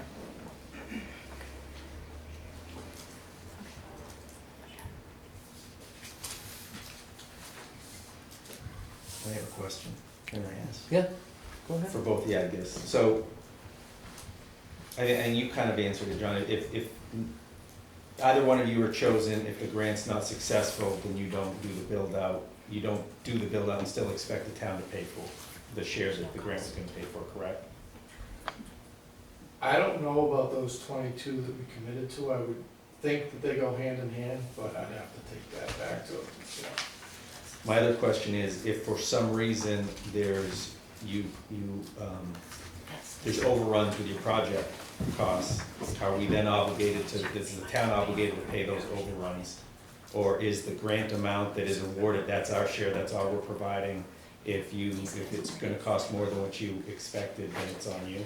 Yeah, we take our, we think we've estimated pretty well, but to the extent we're wrong, that's on us. The state is only gonna give us the money we've requested, and we've committed to do this area. And that money is the town's money, our contribution, we're not, like, I'm just trying to be greedy. I just wanna make sure that the town, we're not gonna get a bill at the end saying, well, you know, we spent a little bit more, it's on you guys, or something like that. We would have, so I'm the attorney to say that, so we would not have a contract and we would have no standing to send you a bill for anything. But also, we would not expect that. That's not the purpose of this. When we originally responded to the RFP, we responded with a couple of different proposals because we didn't know what was gonna happen with the BMGI. And so we have had towns in the state of New Hampshire, only 3 of them, that have worked with us through the state bonding language and have bonded for portions of the money. And so we outlined that as one of the options to the committee. And I think that they got confused and thought that that would be an expectation through the grant. It is not in fact the case that we are seeking any money from the town. We are willing to put up the 25%, state's putting up the 75%, and then we're willing to do the additional build on our own time. that's the same with us. Thank you. John, how many towns have you already done this BMGI funding with? Well, this is a brand new program. This is the first time it's been done. I think it was rolled out in September, right, Carol? Yeah, it was. It's only rolled out. End of September. Yeah, like a month ago. We haven't had a lot of time, that's why. Maybe the better question to ask is whether they've applied for any other towns in New Hampshire. John, have you applied for any other towns? This is it. This is it. Thank you, Carol. And we have participated in the previous grant round of ARPA funds. We had a fairly sizable award under that program, and we're participating through that work. There was a question earlier, which I'll just respond to, sort of like why was Lancaster left out? You know, there are a lot of municipalities in New Hampshire, as you're probably fully aware, and we were engaging with municipalities that had reached out in some fashion and sort of indicated an need, because there's only so much money to go around. And originally, we had applied for the 50 million, which was given to the co-op. So even from that to the next round, we had to cut out 10 million and make some towns not so happy. So there's just only so much money to go around. And so we started with towns who had directly reached out and asked for us to engage. Yeah, this was like the third round. There was round 1 that went to the co-ops, round 2 consolidated, good, vast majority, if not all of it. And then this is round 3, so. Thank you. And there'll be a round 4. We think. Should. And there will be another 197 million coming that will be available probably the end of '24. But again, rules and regs and all of that, so there's more money coming. But here's a very good opportunity in front of you tonight to get ahead of the group. Right. Look at the next not necessarily the next round, but the next program, the BEAD program, rules just start getting more complicated, the requirements get more complicated. It's gonna be harder to have companies. In the statute, it requires us to have this cosigner, that's how the law was written, which wasn't that long ago, so that's why there's this whole cosigning where they want the communities involved, but not on the hook for any money. Massachusetts, they put communities on the hook for a grant program that they did down there called MBI, where the towns had to have a financial interest in it, so it's different here. And it used to be 50-50, the statute also was changed 75-25 recently as well. I have another question, who owns the infrastructure at the end of the day? I mean, if we're granted money to pay for the project, does that give us an interest? Not that, in my opinion, we don't want to own broadband infrastructure because we don't even understand the language. I think we can understand water and sewer language very well. I use that language a lot. So are we gonna be responsible to own any of this stuff at the end of the day? No, we would own it. Thank God. Same for And the grant goes directly to us, you're Yes. co-signing, You're but just- the grant doesn't go to you and then flow to us. Okay. It goes directly to us. The purpose, as I understand it, of the co-signing is to make sure that you've chosen a technology and an infrastructure you're happy with, not to then come back to the state and say, why did you let this person come into our town, we didn't want that, we wanted, X, Y, Z. So I think that's really what they're getting at, is to make sure that there was engagement with the providers and the community, and they made a choice. Well, we're doing business in 55, we just acquired Argent Communications, which was down in the Keene area, and, Mylan. yep, and we're looking to expand in more rural areas as well, so. But this is our only BMGI application that we've done in the state.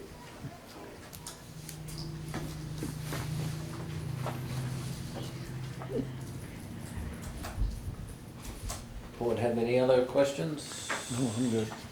Any other questions from the general public? I see someone's hand back there. So is Spectrum going to upgrade everyone else to the fiber optic like they are proposing? Well, we have fiber to the home.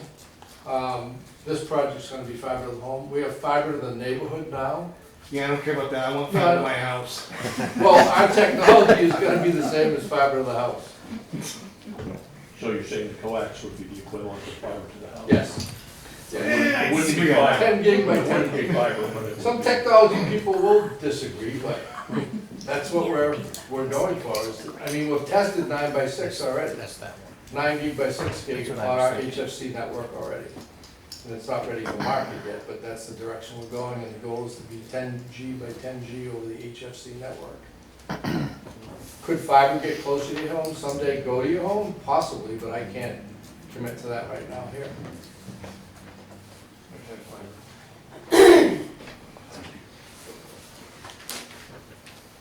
Anything else? Anything else from Ben? We have to entertain a motion? We do. Yeah, I'll be right. I appreciate your time, thank you. Yep. If someone wishes to make a motion? Who, me? All right. Someone? I thought I was gonna let the newbie. Oh, the do it. newbie, okay, the newbie would be glad to make a motion. I just want to be clear that you can only vote for one. Oh, Okay. okay. That's just And one. please let the records reflect the newbie is making the motion. Yeah. Okay, I make a motion for the broadband build-out that we support the Fidium presentation, and we partner with them. Which one was that? Consolidated. Consolidated. Sorry, that is the brand of our mass market product, it's Fidium. This is why you don't have the newbie do these things. Yeah. I should have clarified that at the beginning. All right, I'll second that. Do you wanna read the proposed language that they put in there? If you would like me to read the language, I'd be glad to. Charity, you have it for minutes? Okay. I just wanna make sure that it's, I'll be glad to read it. well, you are a newbie, so you should. Consolidated Communications has reached out to the town about the potential partnership with the Broadband Matching Grant Initiative application. The BMGI program is a $25 million state program that is offering grants to towns and provides across the state to get high-speed internet to unserved parts of the town. Consolidated would like to include Lancaster as part of their application. Their application would cover 927 Lancaster addresses with their Fidium fiber internet service offering speeds of up to 2 gigabits per second. All this would be done at no cost to the town. The only thing Consolidated needs from the town is a vote from the select board saying they support Consolidated's application and a copy of the meeting minutes reflecting the vote. Probably should add that the town manager would be Sign. The co-sign? the signature. My kids. Yep. So we've got a motion and a second to accept the consolidated. Any further discussion? I'm just gonna say one thing. I'm in support of bringing high-speed internet to town. I personally will not support either one of these. We come here, we've got a few minutes, we get a presentation, and I don't feel that I have enough information where I can support either one. And that's just me, that's my personal thing, that we should have had this a month ago or something, so we could do a little more research on our own. I know it's needed in the North Country, and I'm just disappointed in the lead time. With that said, does anyone else have anything to say? With that, we'll entertain the vote. All those in favor signify by saying aye. Aye. Those opposed, nay. May I ask a clarifying question? Yep. At no cost to the town, that doesn't mean free to subscribers, does it? No. That work, the It's not gonna server. cost us for you to build your own stuff, but if we want to use it, we'll. Fine print. Yes. Okay, just clarifying. All right. Thank you. You guys don't have to stick around. So where are we at? Thank you, everybody. Yep, thank you. Thanks, Sarah. Thanks, John. Potentially Thank you, public Carol. hearings. Yeah, No public hearings scheduled. not that I know of. We'll review the minutes of September 27th, 2023, both public and non-public, of October 2nd, 2023. So there's two sets of minutes. Two. Yep.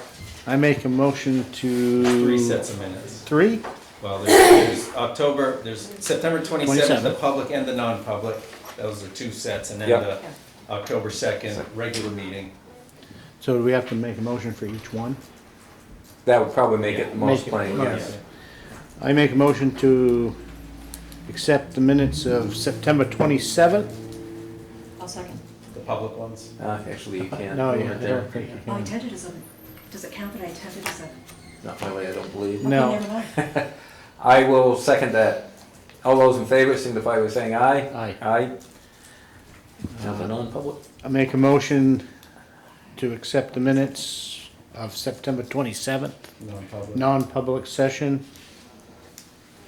I'll second. All those in favor signify by saying aye. Aye. Aye. That's done. I make a motion to accept October 2nd, 2023 minutes. I'll second. All those in favor signify by saying aye. Aye. Aye. The ayes have it. And then we have paperwork to sign. Yeah. We've got maps. Oh, yeah, well, the minutes are coming down. There's only one piece of paperwork to sign. It's a notice of intent to cut for Garland Road. It's Safer Young Hands. It is to be cut by Brian Down.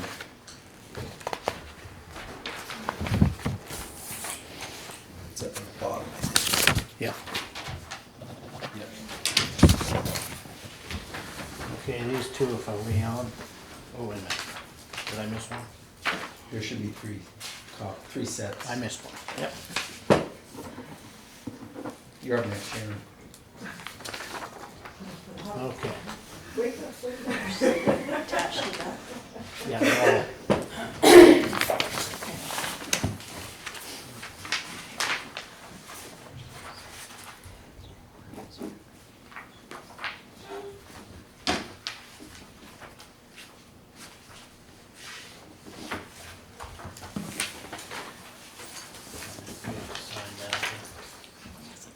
Intent.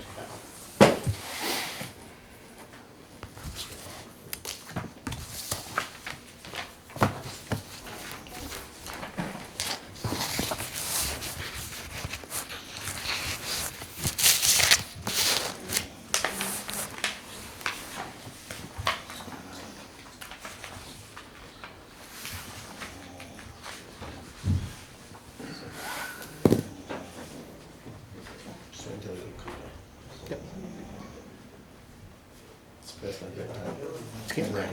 It's getting ready.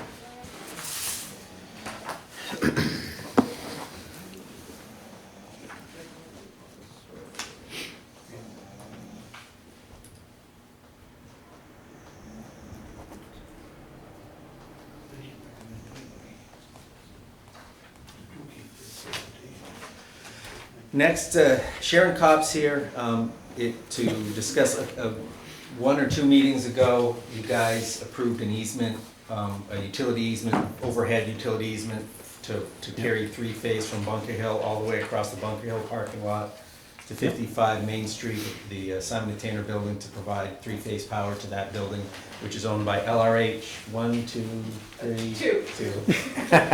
LRH 2. So found out Friday morning that part of that project they're going to need a transformer, and the location of that transformer would be within our parking lot area behind Stoneham Mountain property, which is the Rhymes Oil building.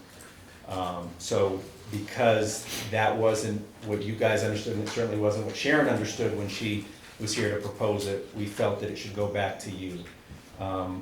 We believe that it will only take up impact one parking area that is typically taken up by the Rhymes Oil business anyways, but just where it's located, we can kiss it up to the property line as much as possible, but because of the setbacks it needs to have from everything else in the bollards that are required for security reasons, it would come back into the asphalt area of the parking lot and probably take up at least only one parking space, if that at all. This is ground mounted? Yes. Or ground mounted? So, just a question. If you're putting overhead, why can't the transformers be on the pole? Do you know? So it's I a know. three-phase. Yep. And they're not allowing that because of the three-phase. So to get a picture of it, in back of PJ Noise, it's gonna be identical to what they have back there. So Okay. the pollard's back there, it's the Yep. ground unit.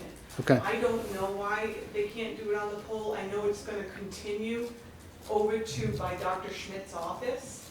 Okay. But the transformer itself, originally the 12 tribes were gonna give up their spaces, and that's where it was originally gonna go. So it was all agreed on until we realized, well, one, it's too close to that other building. I think it's the, Sandwich Tech, is that the one that they do manufacturing in there? yes, but also Pete Rizzo's as well. Oh, And where okay. it came down was the snow and ice load, so it was Okay. gonna damage it completely. So when we had Marcel there from Eversource, he originally said, yeah, we can put it there, and then realized, no, we can't put it there. So having that meeting Friday, we were trying to come up with every imaginable spot. The only other spot was in back of Polish Princess.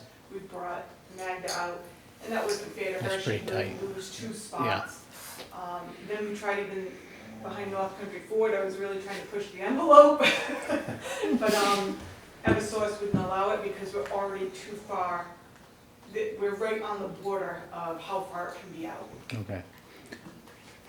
So that's another reason. Okay. How many total parking spaces we have there now? There's probably maybe 15 to 20. Al, you know how many parking spaces, or you have a question? Good question. Okay. I think 15 or 20. 15 or 20. And I didn't mean to interrupt you, Alan. I thought you might have had an answer to that question. The parking space that would be impacted are not the ones that are like in the center of the parking lot around the travelway. buildings. It's the ones, yeah, there's a couple, we have a few, and I didn't, at first when I looked at it, I didn't think we owned that, but where we had a survey of the parking lot done several years ago, and I pulled that out, and it showed that we did, it appeared that we owned the areas that are, there's 3 parking spaces there. And I don't even think they're technically really defined, because there really wasn't any stripes on the ground anyway, so it's not like they're strictly identified as parking spaces. So. Alan, you had a question? Yeah, I think, I'd recommend that Shane or somebody with nuts and bolts experience goes over there and talks with Eversource, the electrician, the architect, and sorts this out. They took 2 parking places when they did the PJ Noise building with a pad mount, with a 3-phase pad mount. I worked for public service for 14 years, I done for them another 14 years. And I've seen a lot of things done that should have been done another way and would have been better, but somebody just slap bang or an architect, you gotta realize the architects make more money. The more money you get into a project, the more money they get in their pocket. They're not interested in cutting costs or doing things efficiently. Your school is an example of there, your elementary school should have been fed from the back. The power was already there, but the architect wanted it fed from the front. There was no rhyme or reason for feeding it from the front. And the taxpayers ended up upgrading the line all the way from the VFW club down Bridge Street to that school. And it should have been done with one section from the nursing home. That's just an example. Yeah. I look at it hard, because you can't afford to lose parking places back there. Next thing you know, they'll tell you 3 phases up on a pole, or 3 phases on a pad mount. The next thing you know, the pole goes up, the riser comes down, we get up a guy on the pole, takes up another whole parking space. They took up 2 whole places in back of PJ Noises, and I think it could have been done differently. Those weren't town parking spaces, I would say, that their transformers on their property. Right. Yeah. Yeah. Just so you know. But they are, nonetheless, they are hurting for parking, aren't they? PJ, No. PJ's project, No? there's enough parking there for all the tenants? Yeah. There is? Okay. Well, that parking lot, when I go to the dentist and I try to get into that parking lot, it's always pretty full. There's one across the I'm saying- street. I'm saying you can't afford to give up any more than you have to. I don't disagree. I don't disagree. I'd look at it hard. Sharon, what kind of timeline are you under? Pretty, quick timeline, I'll tell you that, only because Magda, because of these easements, Magda has asked that it be done as soon as possible, because they wanna dig in back of the 12 Tribes building and the Polish Princess, so they can then pave it. They know that paving is not gonna happen this year, but Magda's really adamant about wanting beautifying back there to create, you know, the space for not only her people, but just make it look better. So I don't really know the timeline, it just sounds like at least they wanna get ledge packed back there and make it For look free, better, so. yeah. So it will be underground from the transformer to your building? Correct, yes, correct.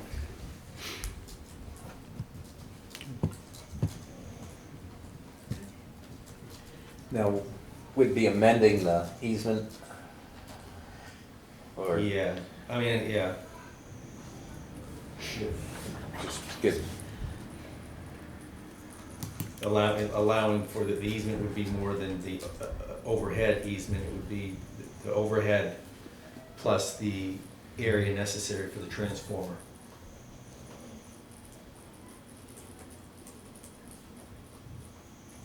Alan, I hear what you're saying, but just understanding what she just told me, I can understand why they have to bring that out away from the building. Oh, I can do. Yeah. I can do. So I think, But I'm not convinced that they can't do a 3-phase overhead too. well, in, I think the issue with the 3-phase overhead is my understanding, and please don't quote me, because I really don't know much about that, is that they would have to put a pole right in the center of the parking lot. Yeah, That no. wasn't gonna happen. no, that's why How are they gonna feed the underground that feeds the transformer, the pad mounted transformer? it's probably You're far, gonna have a pole. yeah, You're just gonna have one a pole, but it's gonna be at the edge, and then the transformer, I think. Yeah, so you're gonna still have a pole. Yeah, You're still probably would be gonna have a there. guy.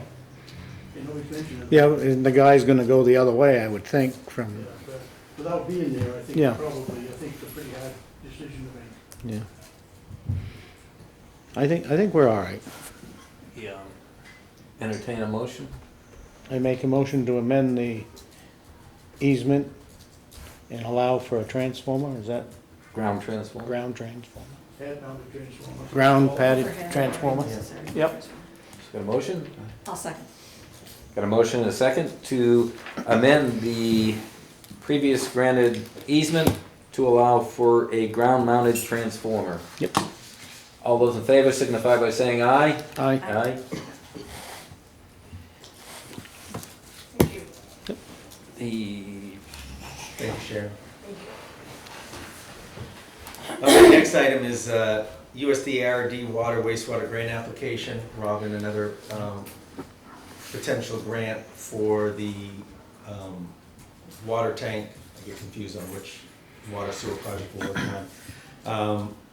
Again, just need authorization to apply for the grant. They need a resolution by the select board authorizing the town to submit the application and authorize Robin to submit.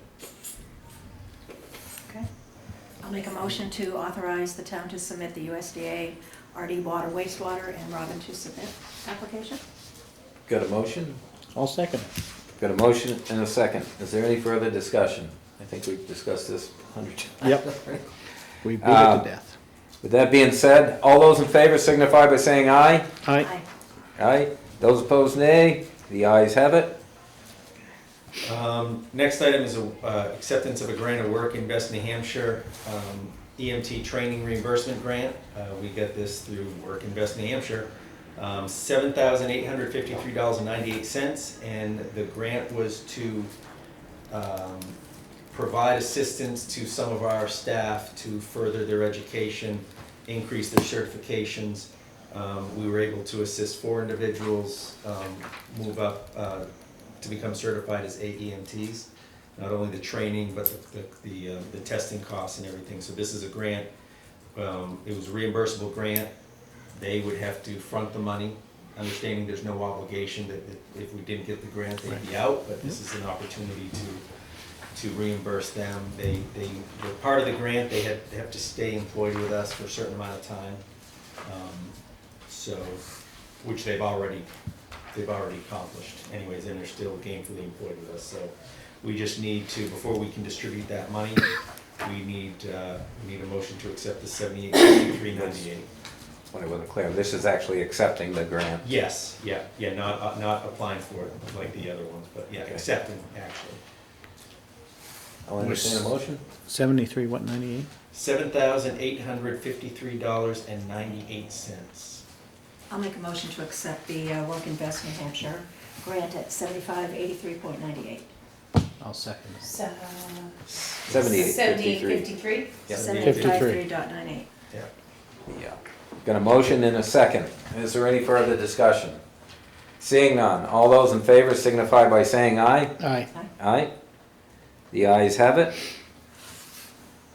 We got a 911 street address change. Is that? So basically, this is something that came before the select board, I guess, back in 2006, concerning Buffalo Road, Stebbins Hill. There's oftentimes some confusion in if there's 911 calls to a Stebbins Hill address, which is the best route to get there.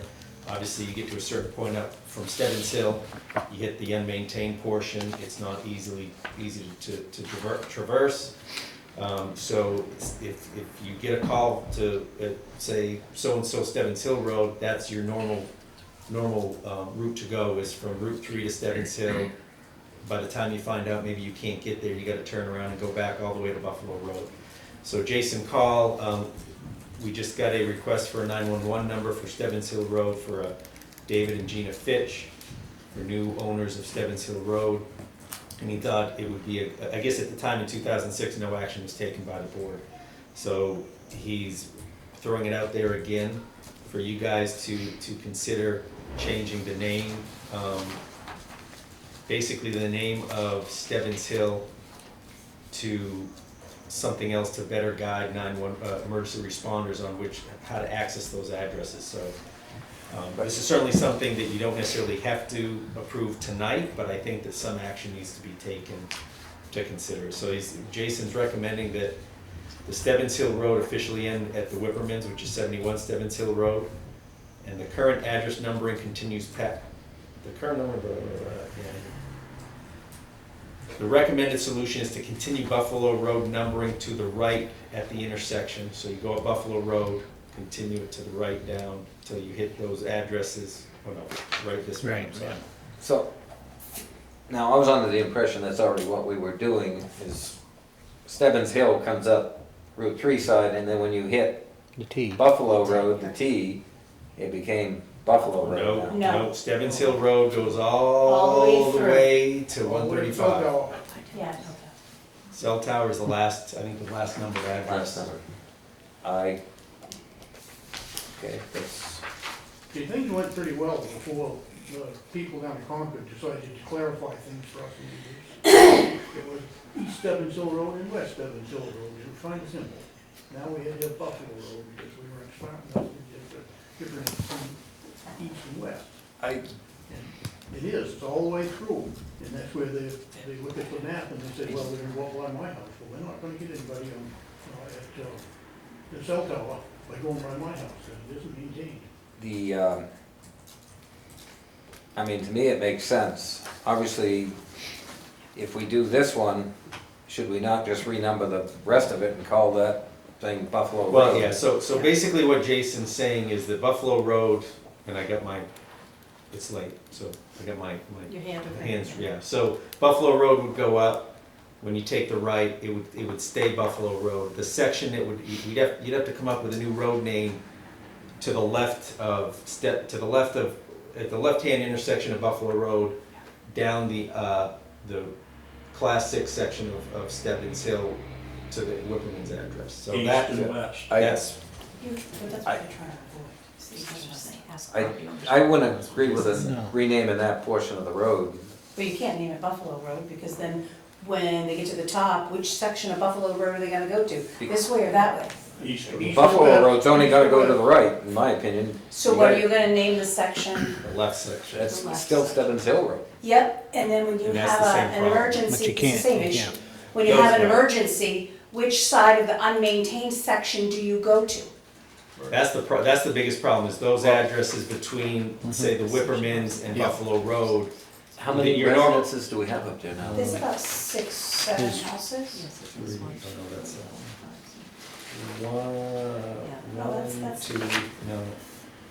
1, 2, Oh, right, 3, that's the Because I- 4, 5, 6. Six, I right? think 6 or 7. If we go to 3 different names, then you're gonna have even more confusion, if you ask me.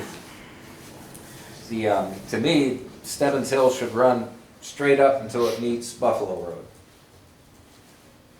And then Buffalo Road would continue around the corner to the right. Hey, those people But you in can't- that section you just mentioned, access off Buffalo Road, north They off do. from Stebbins Right. Hill. They may be on Stebbins Hill, but they access in the wintertime off from Buffalo Road. Because they can't access their house Right. in Can't Stebbins access Hill it Road. up beyond Whippleman's driveway because it's steep and lake and nobody cross. That whole section's been a nightmare anyways, because it is a Class 6 road versus, Just that section. No, all the The whole way thing. down is Class 6, even to the right of Buffalo Road, it's Class Is it? 6. Yeah. yeah. I mean, this is, it's something certainly, I think it's something that you guys eventually need to make a decision on. Obviously, there's some disagreement. Kathy Jean is a newbie. I'll Going- drive out there. But So- you want to come back with a recommendation? So I think that it's worth at least, this is your introduction to the issue that needs to be addressed, and we can address it at another earlier date, like 6:30 some night. Okay. Yeah, I agree, I'd like to look at this a little bit more. Yeah, no, I think it's worth it. So, All right, also in your packet, moving on, retirement announcement, Chief Randy Flynn is announcing his retirement. His letter, it is with mixed emotions that I give my notice to retire from the position of fire chief for the town effective September 30th, 2024. I'd like to thank the board for your support over the last 42 years with the fire department and the last 23 years as chief. It has been a privilege for me to serve the town. I would like to thank each and every one that have been on the journey with me. I feel that we have made a positive change within the town and the profession. Thank you. So Randy is basically giving us a year to prepare ourselves for hiring a new chief. I think that this does create some budgeting considerations because it would be fair to have at least have a month overlap between the two chiefs being there. I think it wasn't a luxury we had with the police chief. Luckily, there was, and I'm not saying that there's not gonna be this luxury with the fire chief situation, but where John had worked with Tim very closely. Right. It was pretty easy transition in that way, but I think that this would be something that we would begin a search process after town meeting 2024 to find his replacement. Again, start internally first, and then if there's no good candidates, then we could seek further. Yep. A lot of years of good service to the town of Lancaster. Absolutely. He's built that department to what it is now, and I think it's fair to say it's an envy of the region and often the state. So it's, we're very fortunate to have the service that they provide in this town, along with all the other services that the town has. Right. That's an asset to the town of That's an Lancaster that asset. nobody answered. Yeah. I appreciate the attempt. Thanks. You guys a softball. Energy Committee appointment, we have a candidate who would fill the remaining seat on the Energy Commission, whatever we're calling it. David Fuller, who is one of the owners and the active manager of the Rialto Theater. He is interested in joining the Energy Commission. He's a Lancaster resident, lifelong Lancaster resident, and business owner. As I said, that was one of the things that we discussed at that first meeting, is trying to find somebody within the business industry. And this would fill the seats? We would be full. Yeah. That's great. Yeah, that would be fine. I make a motion to appoint David Fuller Jr. And it would be a 1 year, it would give him a 1 year term. Rob would be, we have Terry and Leanne are the 3 year term. Rob it would be a 2, and Dave would be a 1. A 1 year term? Yep. I second. I've got a motion and a second to appoint David Fuller Jr. to the Energy Committee for a 1 year term. Is there any further discussion? Seeing none. All those in favor signify by saying aye. Aye. Aye. The ayes have it. And our next meeting is Thursday at 5. Right here. Right here? Right here. Same Happy place. hour. Huh? Happy hour. Yes. I'm not happy, but hopefully it'll only be an hour. Bring your nips. Next item. Next item is just, this is I guess a draft schedule of the budget process, of the meeting dates. We're proposing the meeting date for the department heads to meet with the select board would be Monday, November 13th. It's beginning at noon time and running basically all the way till the end of the day. We also have, as far as the budget committee's dates for meeting with the department heads, we're looking at November 28th and December 5th. For those dates, beginning at 5 o'clock, those are just the public meetings where the department heads present their budgets to the budget committee. We would schedule Tuesday, December 12th is the date to finalize the budget. And December 14th would be the follow-up date if needed, if we couldn't get to a finalized budget by then. And a public hearing would be scheduled for February 6th. You will notice, if you didn't already, that December 5th is the scheduled date for the primary for the COAS 1 vacancy, made by Troy's resignation. I'm still willing to have that be our date. However, at least as many select board members as possible need to be downstairs during the polls, even though we're having the budget meeting up here. So I would say that the budget committee rep would be the one that's up here with the budget committee, because you are the rep, and the rest of you two would be downstairs overseeing the election. Yeah. I just wasn't interested in rescheduling my stuff for the state stuff. No, We have to do our business. I'm more important.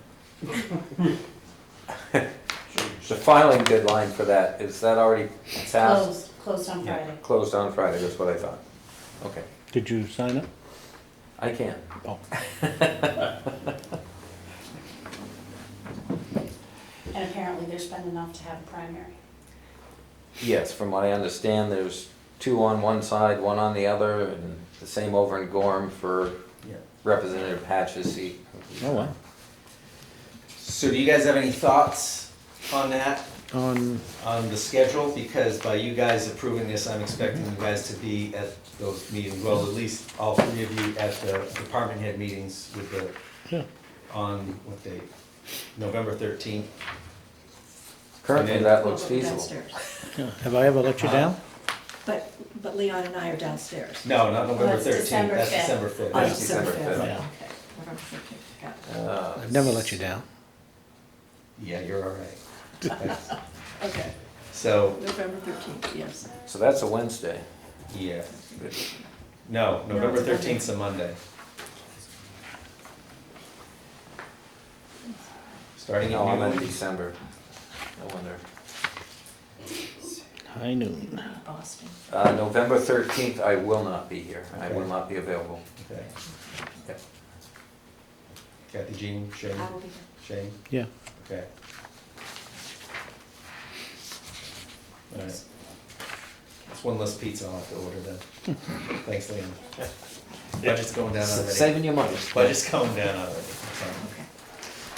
So then, okay, so I will, I'm also gonna, so it's still kind of in pencil because the budget committee is gonna look this over tomorrow night as well at the quarterly budget meeting. I wanna make sure that they're comfortable with it. They should be as well, because it follows along the same kind of general pattern we had last year. And the meeting dates are far enough ahead that there shouldn't be any conflict. So, that's where I was at. Old business, I don't think it mattered, but I did send a letter to the executive council. I think even before I put it in the mail, it was already announced what the dates of the special elections were gonna be. But that's in your packet. As I said, the primary is set for December 5th. What's the general election? Do you remember? January 23rd. January 23rd. I think that's the same day as the presidential It primary. has not been set, but that is, I think, what they'd like to shoot for. It's supposed to be top secret, I guess. Yeah, you fib. Oh, did we get that, press? Do you already know? Excellent. Okay. I know that that's what the You didn't hear it scuttlebutt here was, but All right. Select board members' reports. I met with Mr. Davidge Saturday, working out a few small details, so that's moving. Okay. Our meeting with for the pilot with the energy program, or the Yeah, solar solar. panels going out towards out of town has been delayed, because they said they've run into some delays. Their project is delayed, so they will get back in touch with us when they have a better defined timeline for their project and meeting with us, so we're off the hook. We're waiting on them for now. Yeah. Kathy, Jean, you got anything to report? Yeah. no, I'm good right now. Jesus. I have, although I'm not a select board member, as we sit here, I received an email saying that the public budget hearing for the Mount Washington Regional Airport will be tomorrow at 6:30 at the airport. I know that's late notice, just got it. The budget is on the order of $90,000 a year. About half of that is buying aviation fuel, which is sold, and the rest of it is plowing and mowing. So that's a small part of what happens at the airport, but I wanted to make you aware that the public hearing would happen at 6:30 if anyone wants to attend, and it will be at the terminal building at the airport. Thank you. Thank you. Last information, just one land use permit for Brenda Stewart, 143 Stebbins Hill Road, which might turn into Buffalo Road at some point. She is constructing a 26 by 28 foot, 12-foot high, 2-bay garage, concrete slab, no heat, no water sewer, but with like, no water sewer, but with electricity. Love electricity. Meeting all the setbacks. And that's all I got. Wow. Time and a half. Wow. Anything else from the board? I'm good. Nothing else from the board? Alan? Yeah, Shane, you said you met with Davidge and tied up some loose ends.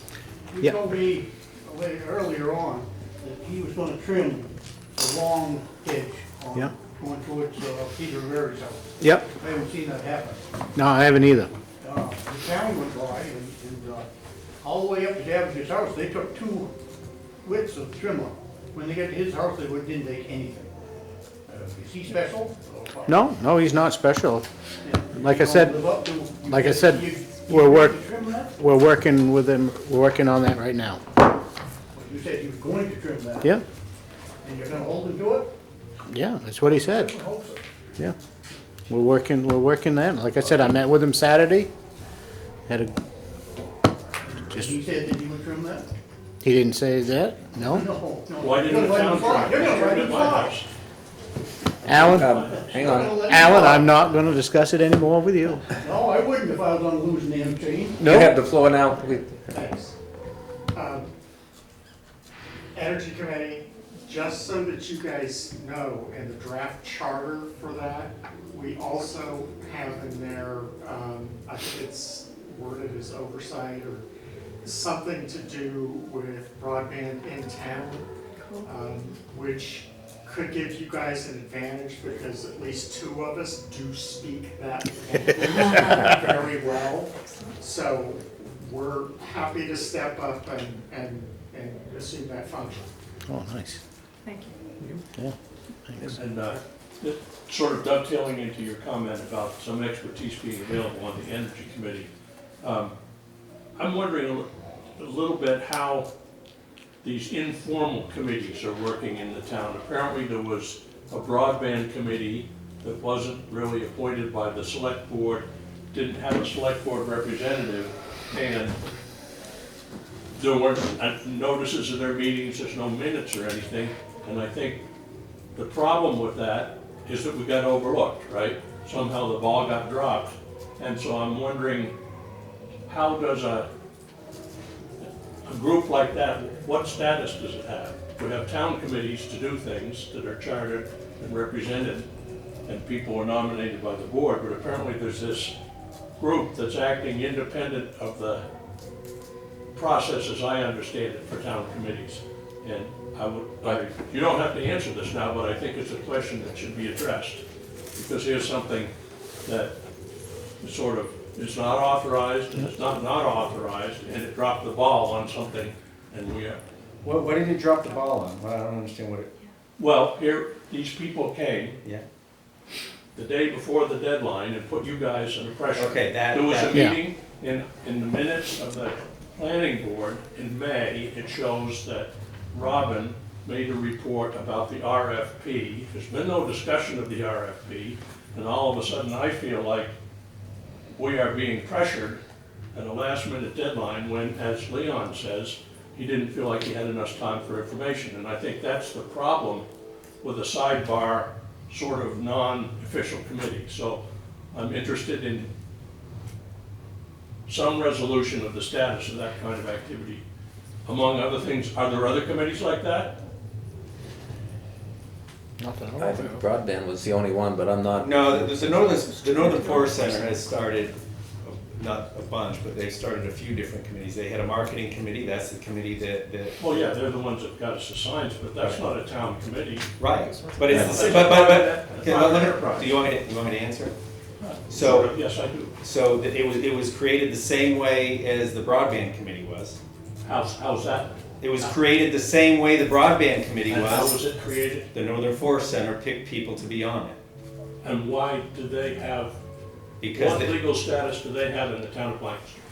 I guess they have any status that any private individual does, I just similar don't status that the Colonel Town players. Just let the select board. I'm sorry, if you're done with me, I'll just go.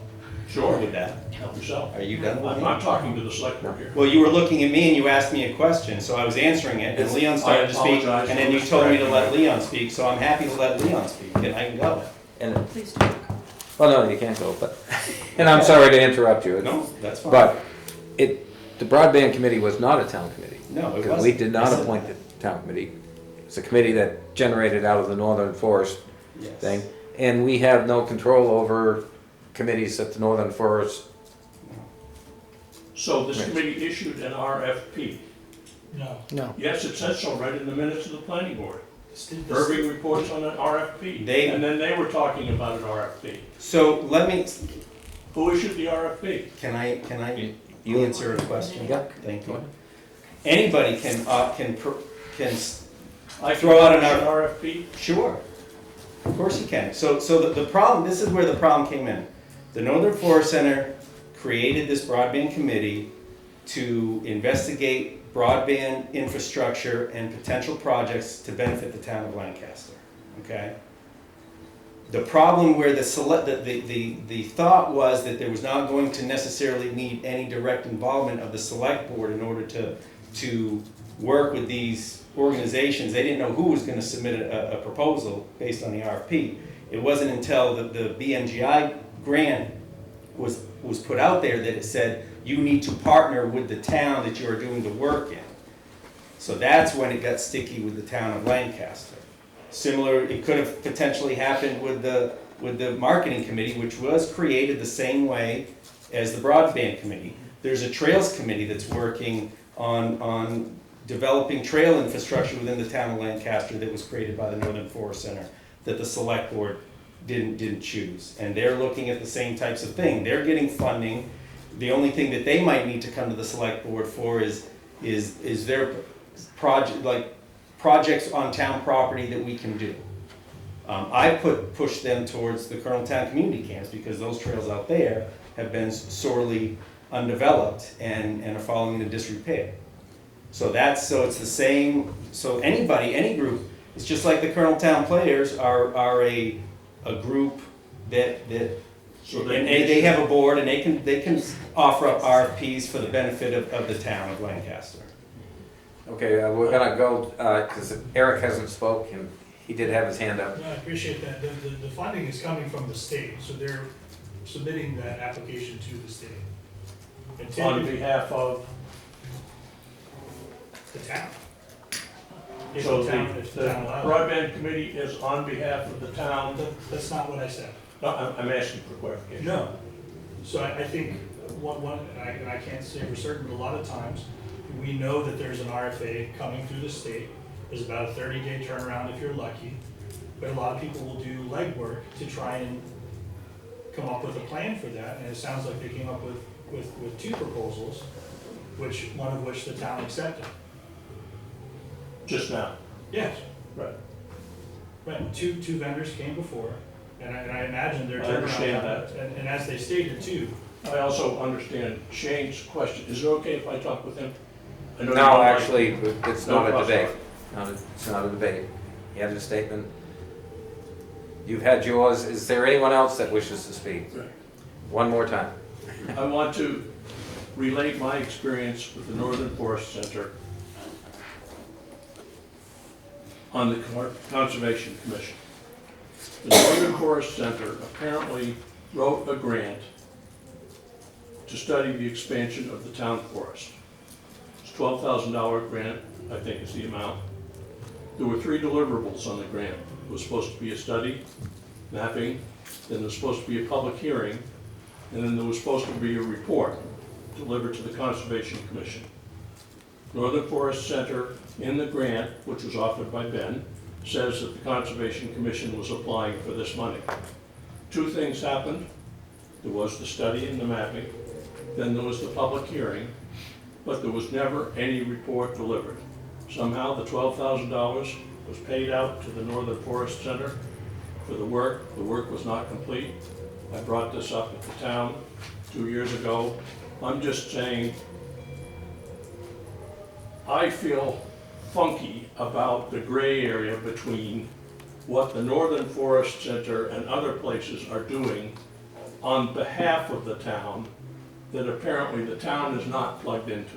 And the specific example was citing the Conservation Commission sponsorship of a grant, which was paid, someone was paid to do it, but they never delivered all of the product. I'm just making that statement. So this is why I ask questions about this.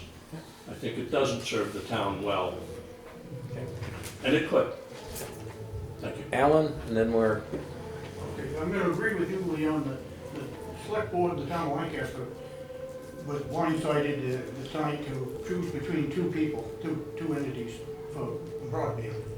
This man that's wooing the Energy Commission is going to romance them all he can to get the Energy Commission to propagate his company for electricity or for Eversource or Sand Brown or et cetera. The town's gonna end up in the same place. They're gonna be asked to endorse a private company. And you know what happens when the select board endorses something, usually the voters vote for it. This man's coming in the side door, trying to sew up his business. I think that the most that the Energy Commission should do is provide 5 or 6 or how many people there are that will provide electricity other than Eversource and all the rates, and let the town decide. I don't think that the select board, as you said tonight, you didn't feel comfortable endorsing one or the other of these candidates, and I don't think you should endorse this man that's come in here and is romancing the Energy Commission either. There are many people out there that sell electricity other than public service, through public services, Eversource's wires. And like I say, I think that to head this off before it ends up happening is that I think you should make it known that you're not going to endorse that man that came in here with the idea. Okay. I really don't think it's a select board business to endorse that. So, appreciate it, and I'll entertain a motion. I make a motion to adjourn. I'll second. I've got a motion and a second to adjourn. We'll have to carry it on. I've got a motion and a second on the floor. I'm sorry. 2 seconds. But we'll listen afterwards. Seriously, we will. Do you want So- us to withdraw the motion? No. All those in favor? Aye. Aye. But yes, you can speak. Okay, last select board meeting, somebody stood up and asked if the select board would consider getting the monies back from Troy Murner from the town. And I was wondering if that consideration is still on the table. I don't think we've moved anywhere on that. We haven't. And we need to do a little more research Yeah. before Are you we, still interested in doing as such? so. Yeah. Thank you. I will ask again. Okay. And that's tonight's meeting. Thank you all for coming, and definitely thank everyone that's put their name in for the selectmen's position.